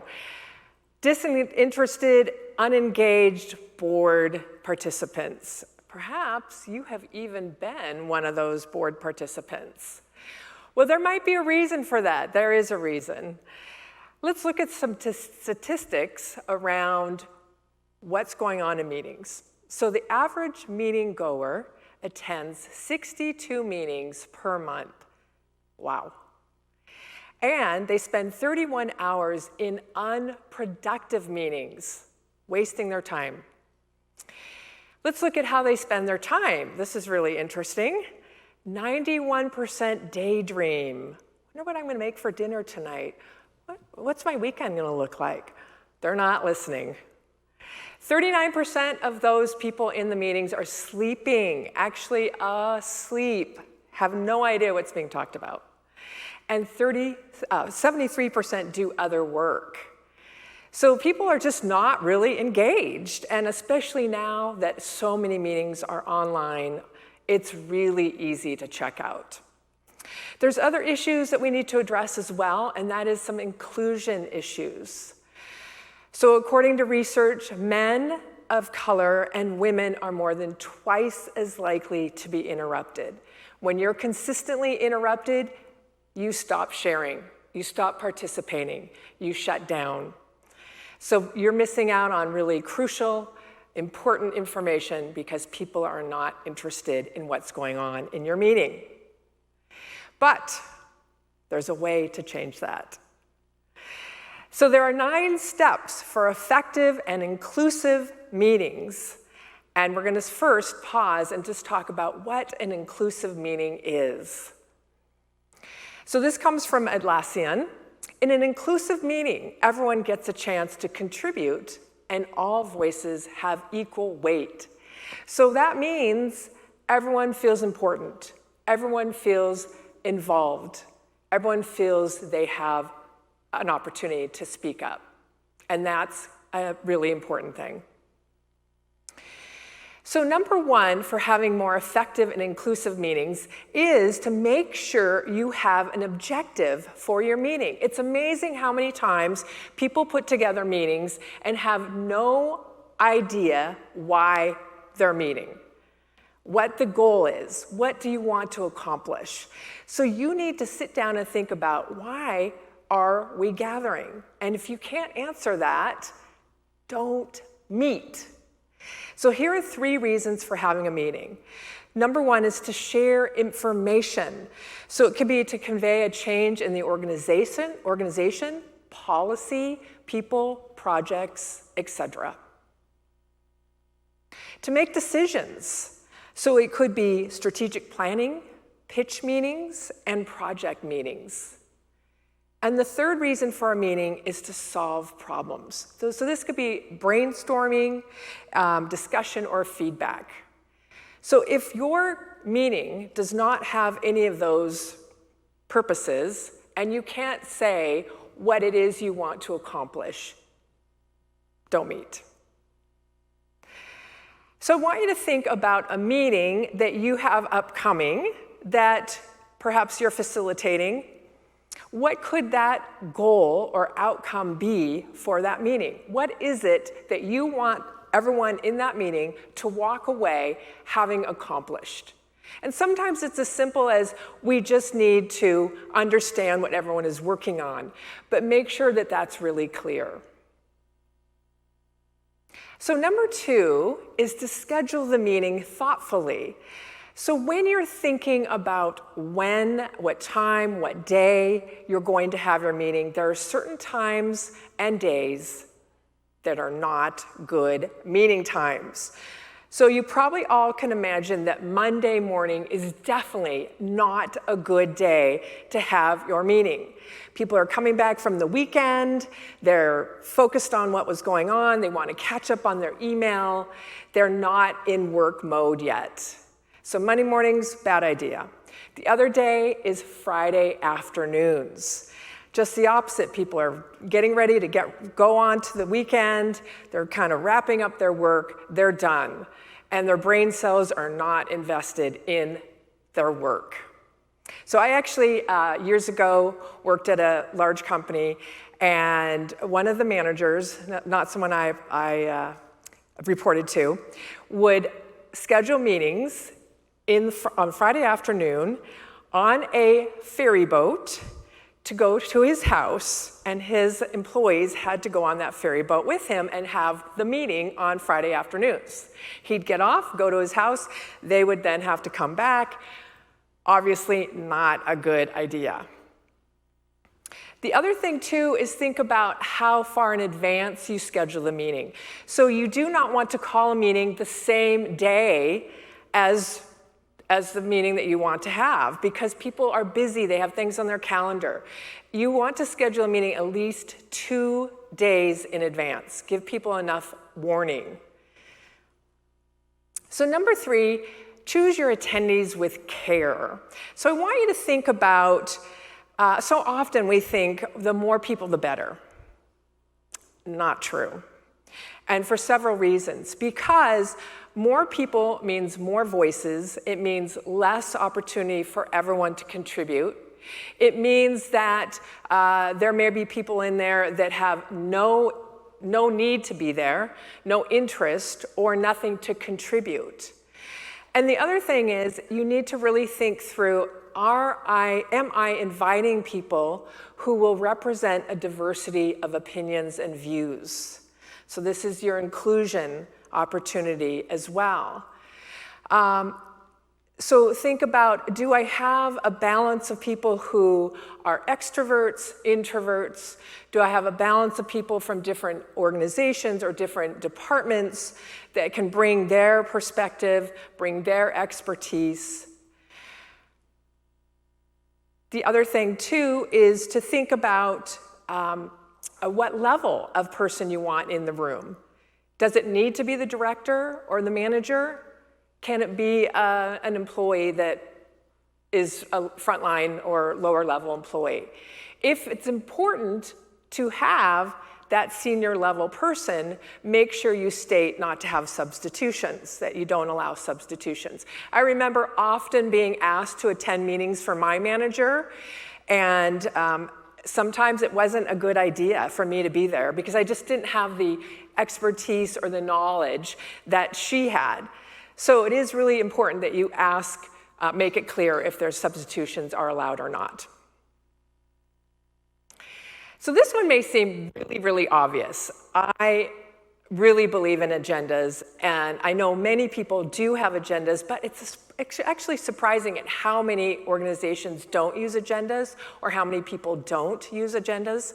And the reason is the importance of having an agenda is there's several reasons. It helps you, as the person who's calling the meeting, to think about exactly what it is you want to cover. It makes you think about who you want to invite. And it's really important to send it in advance for those people who need more time to think about how they're going to contribute or what they need to contribute. Some people are not good at thinking on their feet, and they really do need extra time to think through what their contribution is going to be. So sending it in advance is super important. So let's talk about what needs to be on an agenda. So there is a delay in the presentation and when you hear it, about a minute delay. So if you're putting in chat what needs to be on an agenda, we probably won't get it right away. But Here are some things I want you to consider. What needs to go on your agenda? The meeting topic or objective, or both. The date, the time, and the place, obviously. And right now, we're meeting all online, so be sure you put the login information. What's being discussed? Break that down. Who's saying it? Who's discussing that topic? And who is speaking, of course, and should be expected to participate. So this is really important. Let people know in advance that they are going to be expected to participate so they can prepare. Again, for those people who need extra time to think through what they want to talk about. And then allot time for each topic. This will help you stay focused. It also allows you to turn the attention back to the agenda, bring everything back on track when things start to go off track, because we know that happens a lot. So you can use the agenda and say, looks like we're running out of time to finalize this topic, let's move on. Anything else you can think of that you add to your agendas or that perhaps you have found helpful in agendas you've seen, feel free to add them in chat. So let's go ahead and create one together. So let's say the meeting topic is your teleworking policy post-COVID, and we hope that that is soon. But it is something that we have to think about. My husband actually works for the city of Seattle, and they had a make-do teleworking policy when the virus hit, but now they're starting to talk about what it's going to look like moving forward. So again, what is the goal or purpose of the meeting? Well, if we're talking about the teleworking policy post-COVID, you're probably not going to create a brand new policy in the meeting. It would take probably several meetings, but perhaps your goal is just to review your current policy. So that could be the objective, it could be to figure out what's working and what's not right now in the current practices of teleworking. Who needs to attend the meeting? So some people are probably going to come to mind immediately: HR, of course IT, managers, and here's a really important group to be sure you're including: your equity or your employee representatives, your employee group representatives. So the reason it's important to include these folks is because they're going to bring in a diversity of perspectives, things that perhaps you hadn't thought through that might impact employees on your teleworking policy. And then what do you want the attendees prepared to discuss, and for how long? So here are some examples. You could have HR discuss current teleworking policy so you can review that. And if that's something that you want people to review beforehand, be sure it goes out with the agenda. IT could discuss network and platform problems or requirements. And your equity and employee group reps can discuss unique needs or obstacles to teleworking. Do people need extra equipment? Are there ergonomic issues that need to be addressed in people's homes? Are there childcare issues that you need to look at, etc.? So what might that agenda look like? Oh, and managers might share any impact to their productivity. So here's one version of a possible agenda. You've got your topic, of course, your date, time, your Zoom login. Who called the meeting? How many times have you showed up to a meeting asking, who called this meeting? I have no idea. So it is important to put that, if it's not clear, who's calling the meeting. Of course, your attendees, I just put high-level descriptions, but you would put actual names, of course. And then the timing is really important because this helps you stay on track. You can refer back to your agenda to get people focused. The last point is takeaways and next steps, and that always should be on your agenda so that you have time to review those and people know what they need to do after the meeting. All right, so we have thoroughly discussed agendas. You're now a pro on agendas. Let's talk about appointing a note taker. So this is also something that's really important for those people who can't attend. You have to have some sort of record of the meeting. There could be legal or compliance issues that require some notes from the meeting. And also keep in mind who you're asking to take notes. Are you asking the same person over and over? Are you asking only women to take notes, a common mistake? Or a lower level employee over and over. So this is also an inclusion issue and an equity issue. I recommend that you rotate the responsibility and everyone takes turns taking notes so it doesn't become a discrimination or an equity issue. For those of you who are a little stymied on what needs to go on notes, it's simple. Keep it high level. So any actions that were, or any decisions that were made, any actions that need to take place, any takeaways, who said anything where they agreed they were going to do something. High level, not every word. Okay, number 6. How many of you struggle with starting on time? I bet a lot of you do. So what happens when you don't start on time is people start saying, oh, you know, Joe, he never starts on time. It's okay if I show up 10 minutes late. So you're sort of rewarding people by not starting on time. They eventually realize, I don't have to be there because, you know, he'll take time. You need to start on time so that you're valuing people's time, you accomplish what you want to accomplish in the meeting. And if you are someone who is chronically starting late, your meeting's late, here's what you need to do. Say, all right, I'm going to start the meeting on time. Send an email with your agenda in advance saying, we are now going to start meeting on time. So the meeting will start promptly at 10 a.m. Then at 10 a.m., even if you have only one person in the room, you're going to start the meeting. People that drag in because they think, oh, Joe, he doesn't really know, he doesn't really say what he means, or it's not really going to happen, he'll still be late. They'll eventually get the message that, yes, we meet on time. People will really appreciate that you're valuing their time. And I love that cartoon. All right, so let's also, the next step is to make introductions. So why might that be important? Have you ever showed up to a meeting where you didn't know anyone, or perhaps you're in a different division or department and no one was introducing you and it felt awkward? This is a way for people to feel included, to feel like they know who's in the room, especially if it's a conference call. That's really important to make introductions, whether you make them as the facilitator or you go around and have people introduce themselves one at a time. So we are going to try something a little different. We're going to launch a poll.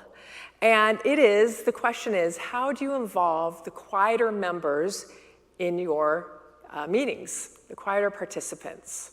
So Emily's going to launch that for us, and we'll give you just a little bit of time to answer that. And because there is a delay in when you get the information and I'm talking, I'm going to move on and then I'll come back to the poll. Let's talk about the importance of seating. So there's a lot of things having to do with seating that may be surprising to you.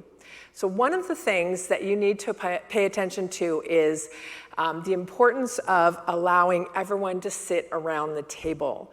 This is also an inclusion issue. So if the meeting is so big that not everyone can sit around the table and you have people on the outskirts, they will tend not to participate as much. They will feel a little bit disconnected. Often women will sit on those chairs feeling like, oh, I don't have as much to contribute. If you have a meeting that's bigger than the size of table you have everyone sit away from the table. You don't want people to feel like they're not part of the group. So just say, you know, we're going to all be in the same circle, move away from the table. So this also goes back to choose your participants carefully.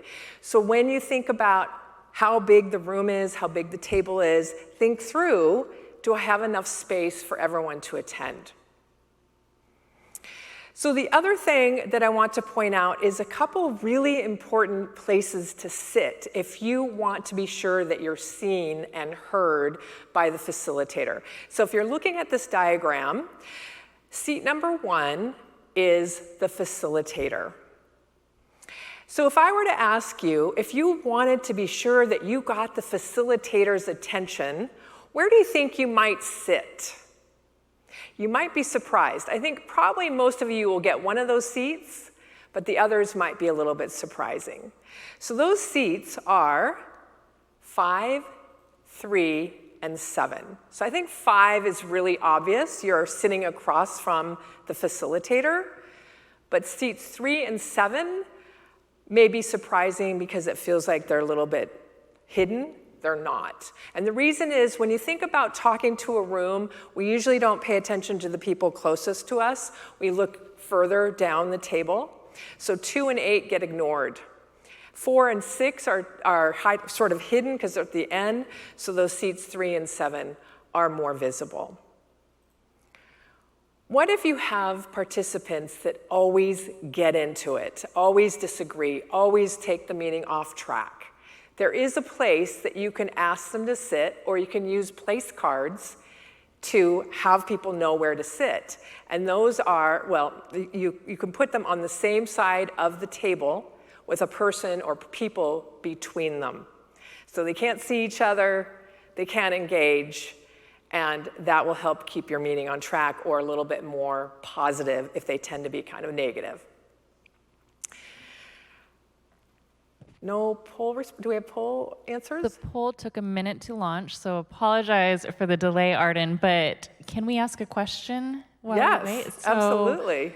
Larry had a great point earlier when you were talking about everything to include in a meeting agenda, and you did say to add in who called the meeting. And Larry had said he also includes the facilitator who's running the meeting because that isn't always clear. So a question that I actually have for you is the facilitator the same person as who calls the meeting?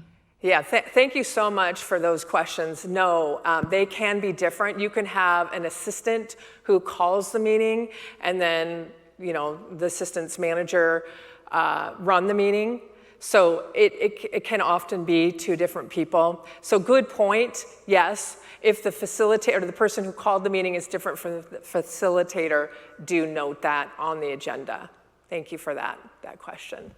Yeah. And Arden, just so you know, the poll was launched and we can't see the results. So I think it's a secret to how everyone voted. We did have someone type in that they typically will mention several names, asking if they have questions, suggestions.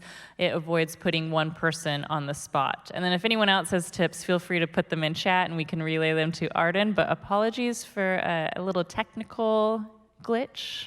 You know, we knew that this was kind of a testing ground for the poll, and we were willing to try it because why not? And I am prepared. I have, actually, the questions for the poll, and they are, so how do you involve the quieter members in your meetings? Number 1. Say, Josh, when we talked earlier, you mentioned ... which I thought was a great idea. Would you be willing to share your idea with the group? So that one is on the maybe list. It depends on Josh. The best way to do that is to approach Josh before the meeting and ask him if he would be willing to share in the meeting.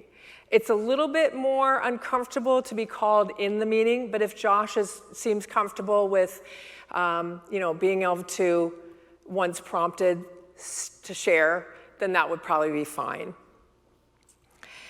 Build in writing or reflection time in small group discussion. That is definitely a yes, because your quieter members tend to be people that need more time to think through what they're going to say. It's intimidating for your quieter members to speak in a large group, so small group discussion and writing time is really useful for having people to have the time to think through what they want to talk about, and then do report outs. Say, Deneen, you're awfully quiet. Any thoughts on the budget? No, no, no, and big no. That is putting Deneen in a really uncomfortable position. She maybe just has no thoughts on the budget or doesn't want to share her thoughts, and now you've highlighted that she hasn't said anything. So it's not invitational at all. It is really putting that person in a difficult position. Have a dedicated introvert time and invite them to share. All right, we're going to have an introvert time right now. Go ahead and share, introverts. No. Again, calling out something that is going to be uncomfortable for someone. You could say, we're going to have small group discussion, but don't say anything about for you quieter people. And then the last option was say, Shahani, based on what Chang shared, what stands out most for you? That is a yes. So you're kind of giving Shahani an opportunity to talk by asking her to contribute or have thoughts about what someone else said. So you're not coming right out to her and saying, what do you think? Instead, she has an opportunity to talk about what someone else said. So it's a little less threatening, it's a little bit easier. So those are some things that you can use to help involve those folks who are a little bit quieter in your meetings. On Zoom or virtual meetings, use breakout rooms. Use them often because people really have a hard time speaking up in Zoom meetings. All right, so we're on to number 8, keep the meeting on track. A lot of people really struggle with this, and I know that for participants who are in these kinds of meetings where the facilitator is not helping people to stay on track, it's really frustrating. So that's where the agenda helps. If people are going off track, off on tangents, or they're just not really contributing to what the topic is, the way you do it is you say their name. Marie, I agree, it would be great for us to have more employee recognition parties, and pizza sounds like a great idea. But I would love to get back to talking about the budget and see if we can even afford those. So bring it back to the topic, acknowledge that the person was talking, and then start back up on what you were talking about. So you do need to get their attention in order to stop. You need to be firm. I think it can be really challenging finding the balance between allowing people to share, but also bring it within a certain time frame. So it's a little bit of a balancing act because you don't want to be so rigid that people feel they don't have the opportunity to share, but you also don't want to allow so much time that you run off topic or out of meeting time. So again, that agenda will really help you. Number 9, our final one, end on time. People have a lot of meetings they're attending, things they need to work on, and it's really disrespectful to not end on time. If you are 5 minutes away from concluding what you're talking about or making that decision, then turn to your participants and say, how many of you can stay for 5 more minutes? If the majority of the room can't stay, then set another meeting. The other thing, I want to go back to the staying on track. So sometimes in meetings, people come up with really interesting or important information that does deserve some attention, but it's off topic. If that's the case, I encourage you to either have your note taker write down sort of a parking lot items. If you're in person, you could write it down on a whiteboard. If you're in using a virtual platform that has a whiteboard, you can use that as well. People are gonna love that you've shown something that's not just people that are staring at each other. So using a virtual whiteboard is also really helpful to capture those parking lot notes or anything really that you want to capture in the meeting. It's great for visual learners. Let's talk about, we're going to go ahead and talk about some inclusive facilitation. So how do we make it, besides the things I've already shared, your meetings so that they are more inclusive and you're making sure that you're facilitating in a way that encourages inclusion, encourages people to share. So one of the important ways that you can do that is to set meetings in advance, meeting expectations in advance. So that might be saying something in your email with the agenda, looking forward to an opportunity for us to both share and listen. So you're making it clear it's not just about talking. You're going to listen as well. Maybe you say that I expect everyone to have an opportunity to participate in one way or another. So again, you're going to have small groups. You state that you have small groups, or there's going to be writing time. So letting people know in advance. Also, as I said earlier, let those people who are expected to speak, let them know in advance. This goes back to also making introductions, but this is a little bit different, and that is welcoming participants by name as they come into the room. Every single participant, not just the VPs or the managers or every single person. And if that means that you need to go and look at the company employee list and their pictures, or go to LinkedIn to get people's names, do that. You could also create nameplates in advance, and once people sit down, you know who's who. But do welcome everyone by name so they feel they matter, they feel welcomed. State meeting norms. So if you expect to have people stay within topic, whoop, oh my goodness, got a little wild there. If you want people to feel that there's going to be writing time or whatever, make sure you let them know. And also, if you plan to interrupt people, say that. Say that you're going to keep people on track and that you may interrupt people who tend to go on or tend to dominate. You probably could say it a little bit nicer, but state those norms up front. We've talked about this a little bit. Find a way for people to have a variety of ways to share. So small groups, the writing time, you could have, if it's in person, you could have a flip chart pieces of paper and have people post sticky notes with their ideas on those pieces of paper. That also engages people. They're not just sitting and listening. Model inclusive behavior. So if you are wanting people to feel included, you need to be sure that you're listening as well, that you're stopping people who are dominating, that you are reaching out and paying attention to people who typically maybe you don't normally listen to, that you are showing people that every person's voice in that room matters.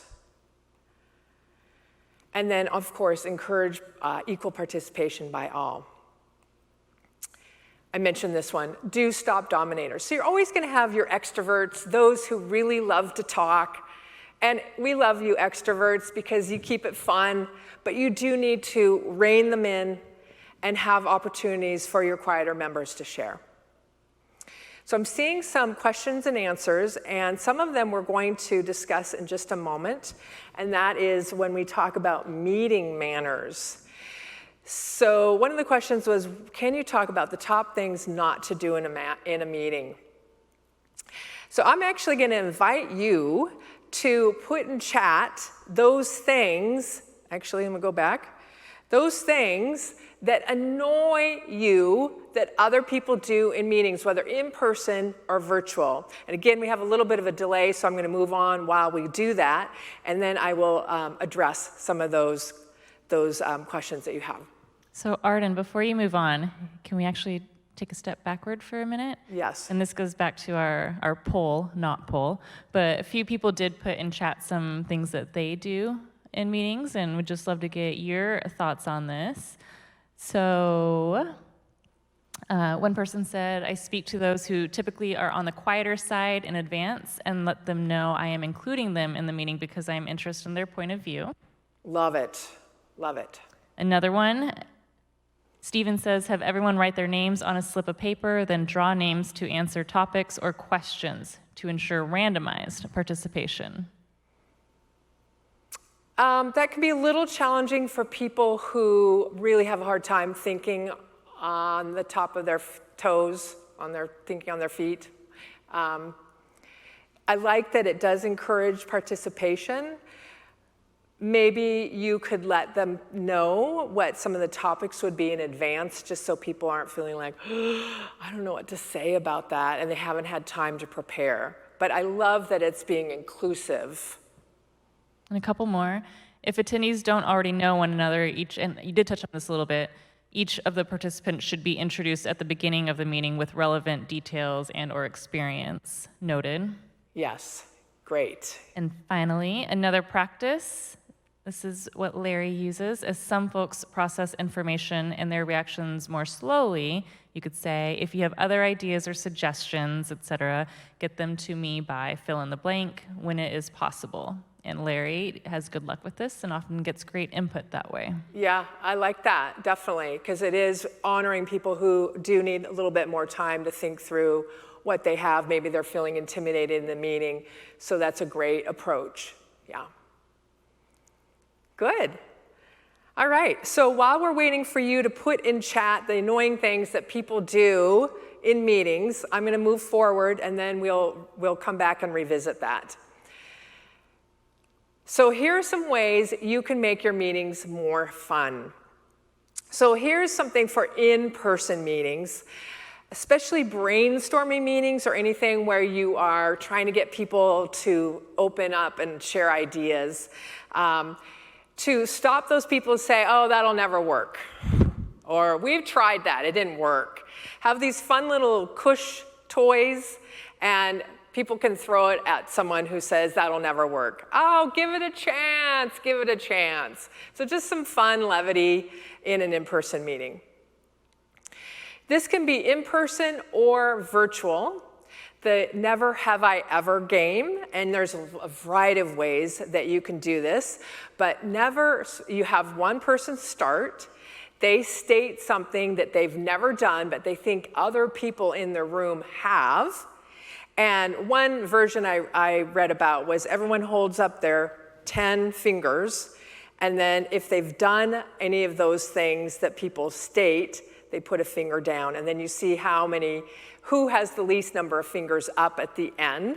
So for instance, let's say I asked Emily to start, and she says, never have I ever cut my own hair. And if I have cut my own hair, I would put my finger down, and then she can either have me go or she can pick someone else to then be the next person. So it just keeps it kind of fun. It's a nice little icebreaker or an energizer. Start each meeting with a brain teaser. For instance, it could be, what two colors make the color red? Orange, actually, yellow, orange, and red. I got the two mixed up, but anyway, a brain teaser of some sort. Just get people kind of thinking. Yes, let's. So the way this works is, and again, it's a great energizer. Someone says, let's wave hands. And everyone says, yes, let's. And they wave hands. This is great for virtual meetings. And then the person picks the next person. Is it, yes, let's jump up and down. Yes, let's jump up and down, everyone says. So you don't want to do it too long because it'll get old, but a few times it just kind of energizes people, gets them excited, gets some energy in the room. All right, do we have anything that came in from annoying things? Oh, we do. I have a feeling we probably have a lot. Good looking list right now. Crunch ice water. What's that? Crunch ice water? Oh yes, definitely. Looking at a phone. Big no-no. Side conversations. Uh-huh. It's a big one. Stroking facial hair or twirling their hair, or my personal pet peeve, clicking of their pens. So fidgeting. Yeah, that's it. I would also add swiveling in a chair, especially in virtual meetings. Actually, it makes me a little dizzy. Yes, definitely. Movement of any kind in a virtual meeting, well, not any kind, but a lot of movement in a virtual meeting is really annoying. Yeah, those are great, yes. So I'm gonna go ahead and share some of the ones that I have, and some of them are duplicates of what people have put in chat. Don't arrive late or leave early. So again, honoring people's time, staying engaged in the meeting. Come prepared. So I know we attend a lot of meetings in a day, in a week, and it can seem like I'm just running from one meeting to another. How do I prepare? Build into your calendar 10 minutes before, if you can. I know it's not always possible, but 10 minutes before the meeting, particularly an important meeting where you know you're going to be expected to have a lot of information that you've read or that you need to share. So build in that extra time before the meeting so you can prepare for it. So Emily shared that. That was something that came in. So I would add chat.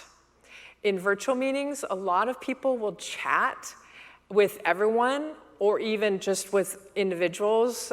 And it's a lot like us doing that in an in-person meeting. It's annoying. You're seeing this chat come up all the time, and it interrupts your thoughts. It's just basically it's not very polite. We talked about that one. Put that phone away. I know how tempting it is. Believe me, even as an etiquette consultant, I struggle with that one. I have to leave my phone out of the room. So at my desk, or if I'm on a virtual meeting, out of my office, because I will look at it, particularly if the meeting's boring. Speak up, but don't monopolize the conversation. So if you're seeing people glaze over, not putting their head down, it's time to stop. This is really hard to do, sometimes particularly in virtual meetings, interrupting, but a good facilitator, so one way to avoid this is to set meeting norms about how you're going to answer questions. So you could say, all right, if you have a question, raise your virtual hand or raise your real hand, and then the facilitator calls on people. So that's really effective for virtual meetings. Please mute yourself when you're not talking if you're in a virtual meeting or if you're on a conference call. Even if you're not talking, there's what I call Darth Vader breathing, when you have a headset on and you hear the it's just because the microphone is really close to your mouth. And then here is an etiquette tip that some of you may not know. Do put your video on in virtual meetings. It is a lot like sitting in a real meeting, if you don't have your video on, and doing this. Don't really care what you're talking about. I'm not really present. Put your video on. It also makes you be more focused because people are looking at you. And if you start looking down or playing with your hair or your dog, people are noticing that. So it keeps you accountable. Arden, can we ask a question? Yes. So that's a great list and all things that you should not do. And someone else added in working on a laptop. And earlier you mentioned needing to stop people who dominate a meeting. But how do you do that? Mm-hmm. What is a polite way to do that? What do you recommend? Yeah, so definitely saying, Joe, I love that you're so enthusiastic and you've got such great ideas, but I really would love for others to have a chance to share. So again, going back to using their name, acknowledge them, and then, turn it to the rest of the group. If it's someone who consistently does it and you have a relationship with them, whether you manage them or you're close enough that you could say something outside of the meeting, do say something. Joe, you may not know this, you really have a lot of energy and enthusiasm, and I really appreciate how much you bring to a meeting. But I really would love for you to try to hold back a little bit so other people have the opportunity to share in a meeting. Thank you for that. Yep. Yeah. Was there anything else? That is it for right now. I see something, when to cancel a meeting if you realize it could be accomplished over email, etc. When to cancel it. That is actually a fantastic question. I apologize. The table was okay. blocking that one. But especially in this day and age when it's Zoom meeting after Zoom meeting after Zoom meeting, and sometimes you feel like you're just meeting to meet. Yep, exactly. And that happens so often. We're meeting to meet. We always meet. We always have this meeting. Do we have to have it? So, I would say if you can, at least a day in advance, or at least 4 hours before the meeting. People, particularly if they are in back-to-back meetings, it is really challenging for them they won't get that message that you canceled it. So if you think you need to cancel, do it as soon as you can. Anything else that we've got? I believe that is it now. The what? I believe that is it for questions at the moment. Thank you, Arden. All right, so I'll go ahead and wrap up and then allow for other questions. So we've talked about the importance of inclusion and what that means. We've talked about the 9 ways to make your meetings more effective and productive. And we talked about how to involve the quieter members in your meetings, as well as some meeting etiquette, some do's and don'ts. So I would love for you to think through what you're going to take away from this, what you learned that you can apply to your meetings. And I would love to hear any questions that you have. So I know it'll take just a little moment for you to get those questions in, but in the meantime, if you're interested, you can sign up for etiquette tips for my newsletter. And I do have a book that's on Amazon. I know that meetings are challenging, and I know that we can do better. We can have more engaging and productive meetings. And really, when we do follow these tips, it is pretty amazing how it makes them so much more productive. And it's okay to stop having meetings when they're not productive. I had a client say to me, we've got these administrative meetings that happen every month, and really we don't talk about anything any longer. They're just kind of what we do, and it's social. And I feel like I shouldn't cancel it because people are gonna feel really like there's something wrong. And I said, no, people are gonna be really happy to have the extra time to do other things. And just explain, it just was something that I don't think we need to do any longer. It was a great meeting that we had for a while, but no longer do we really have to, we're not accomplishing anything any longer, and I think instead we can do other things with our time. Arden, quick thought. So we have many copies of your book from a networking program that we were going to do at World Trade Center Seattle. This is right when COVID was starting, and so we postponed it. But we do have a few extras. So how about the first person to sign up for the e-newsletter by texting the word manners to the number 22828, you will receive a free copy of Arden's book. And I highly recommend it too, it's great. There you go. And actually they will get a free, the first chapter of my book when you sign up for my newsletter, but I also love the idea of sending a book. Yeah, that's a great idea. So there was one thing that I forgot to mention, and I'd love to go back to that. And that was on, oh my gosh, it came in my brain and it went right out. Oh, what was it? I'd try to help you, but we've covered so much that I don't know where to begin. I know, yeah. Darn it, that's so funny. It was like right there and I didn't capture it.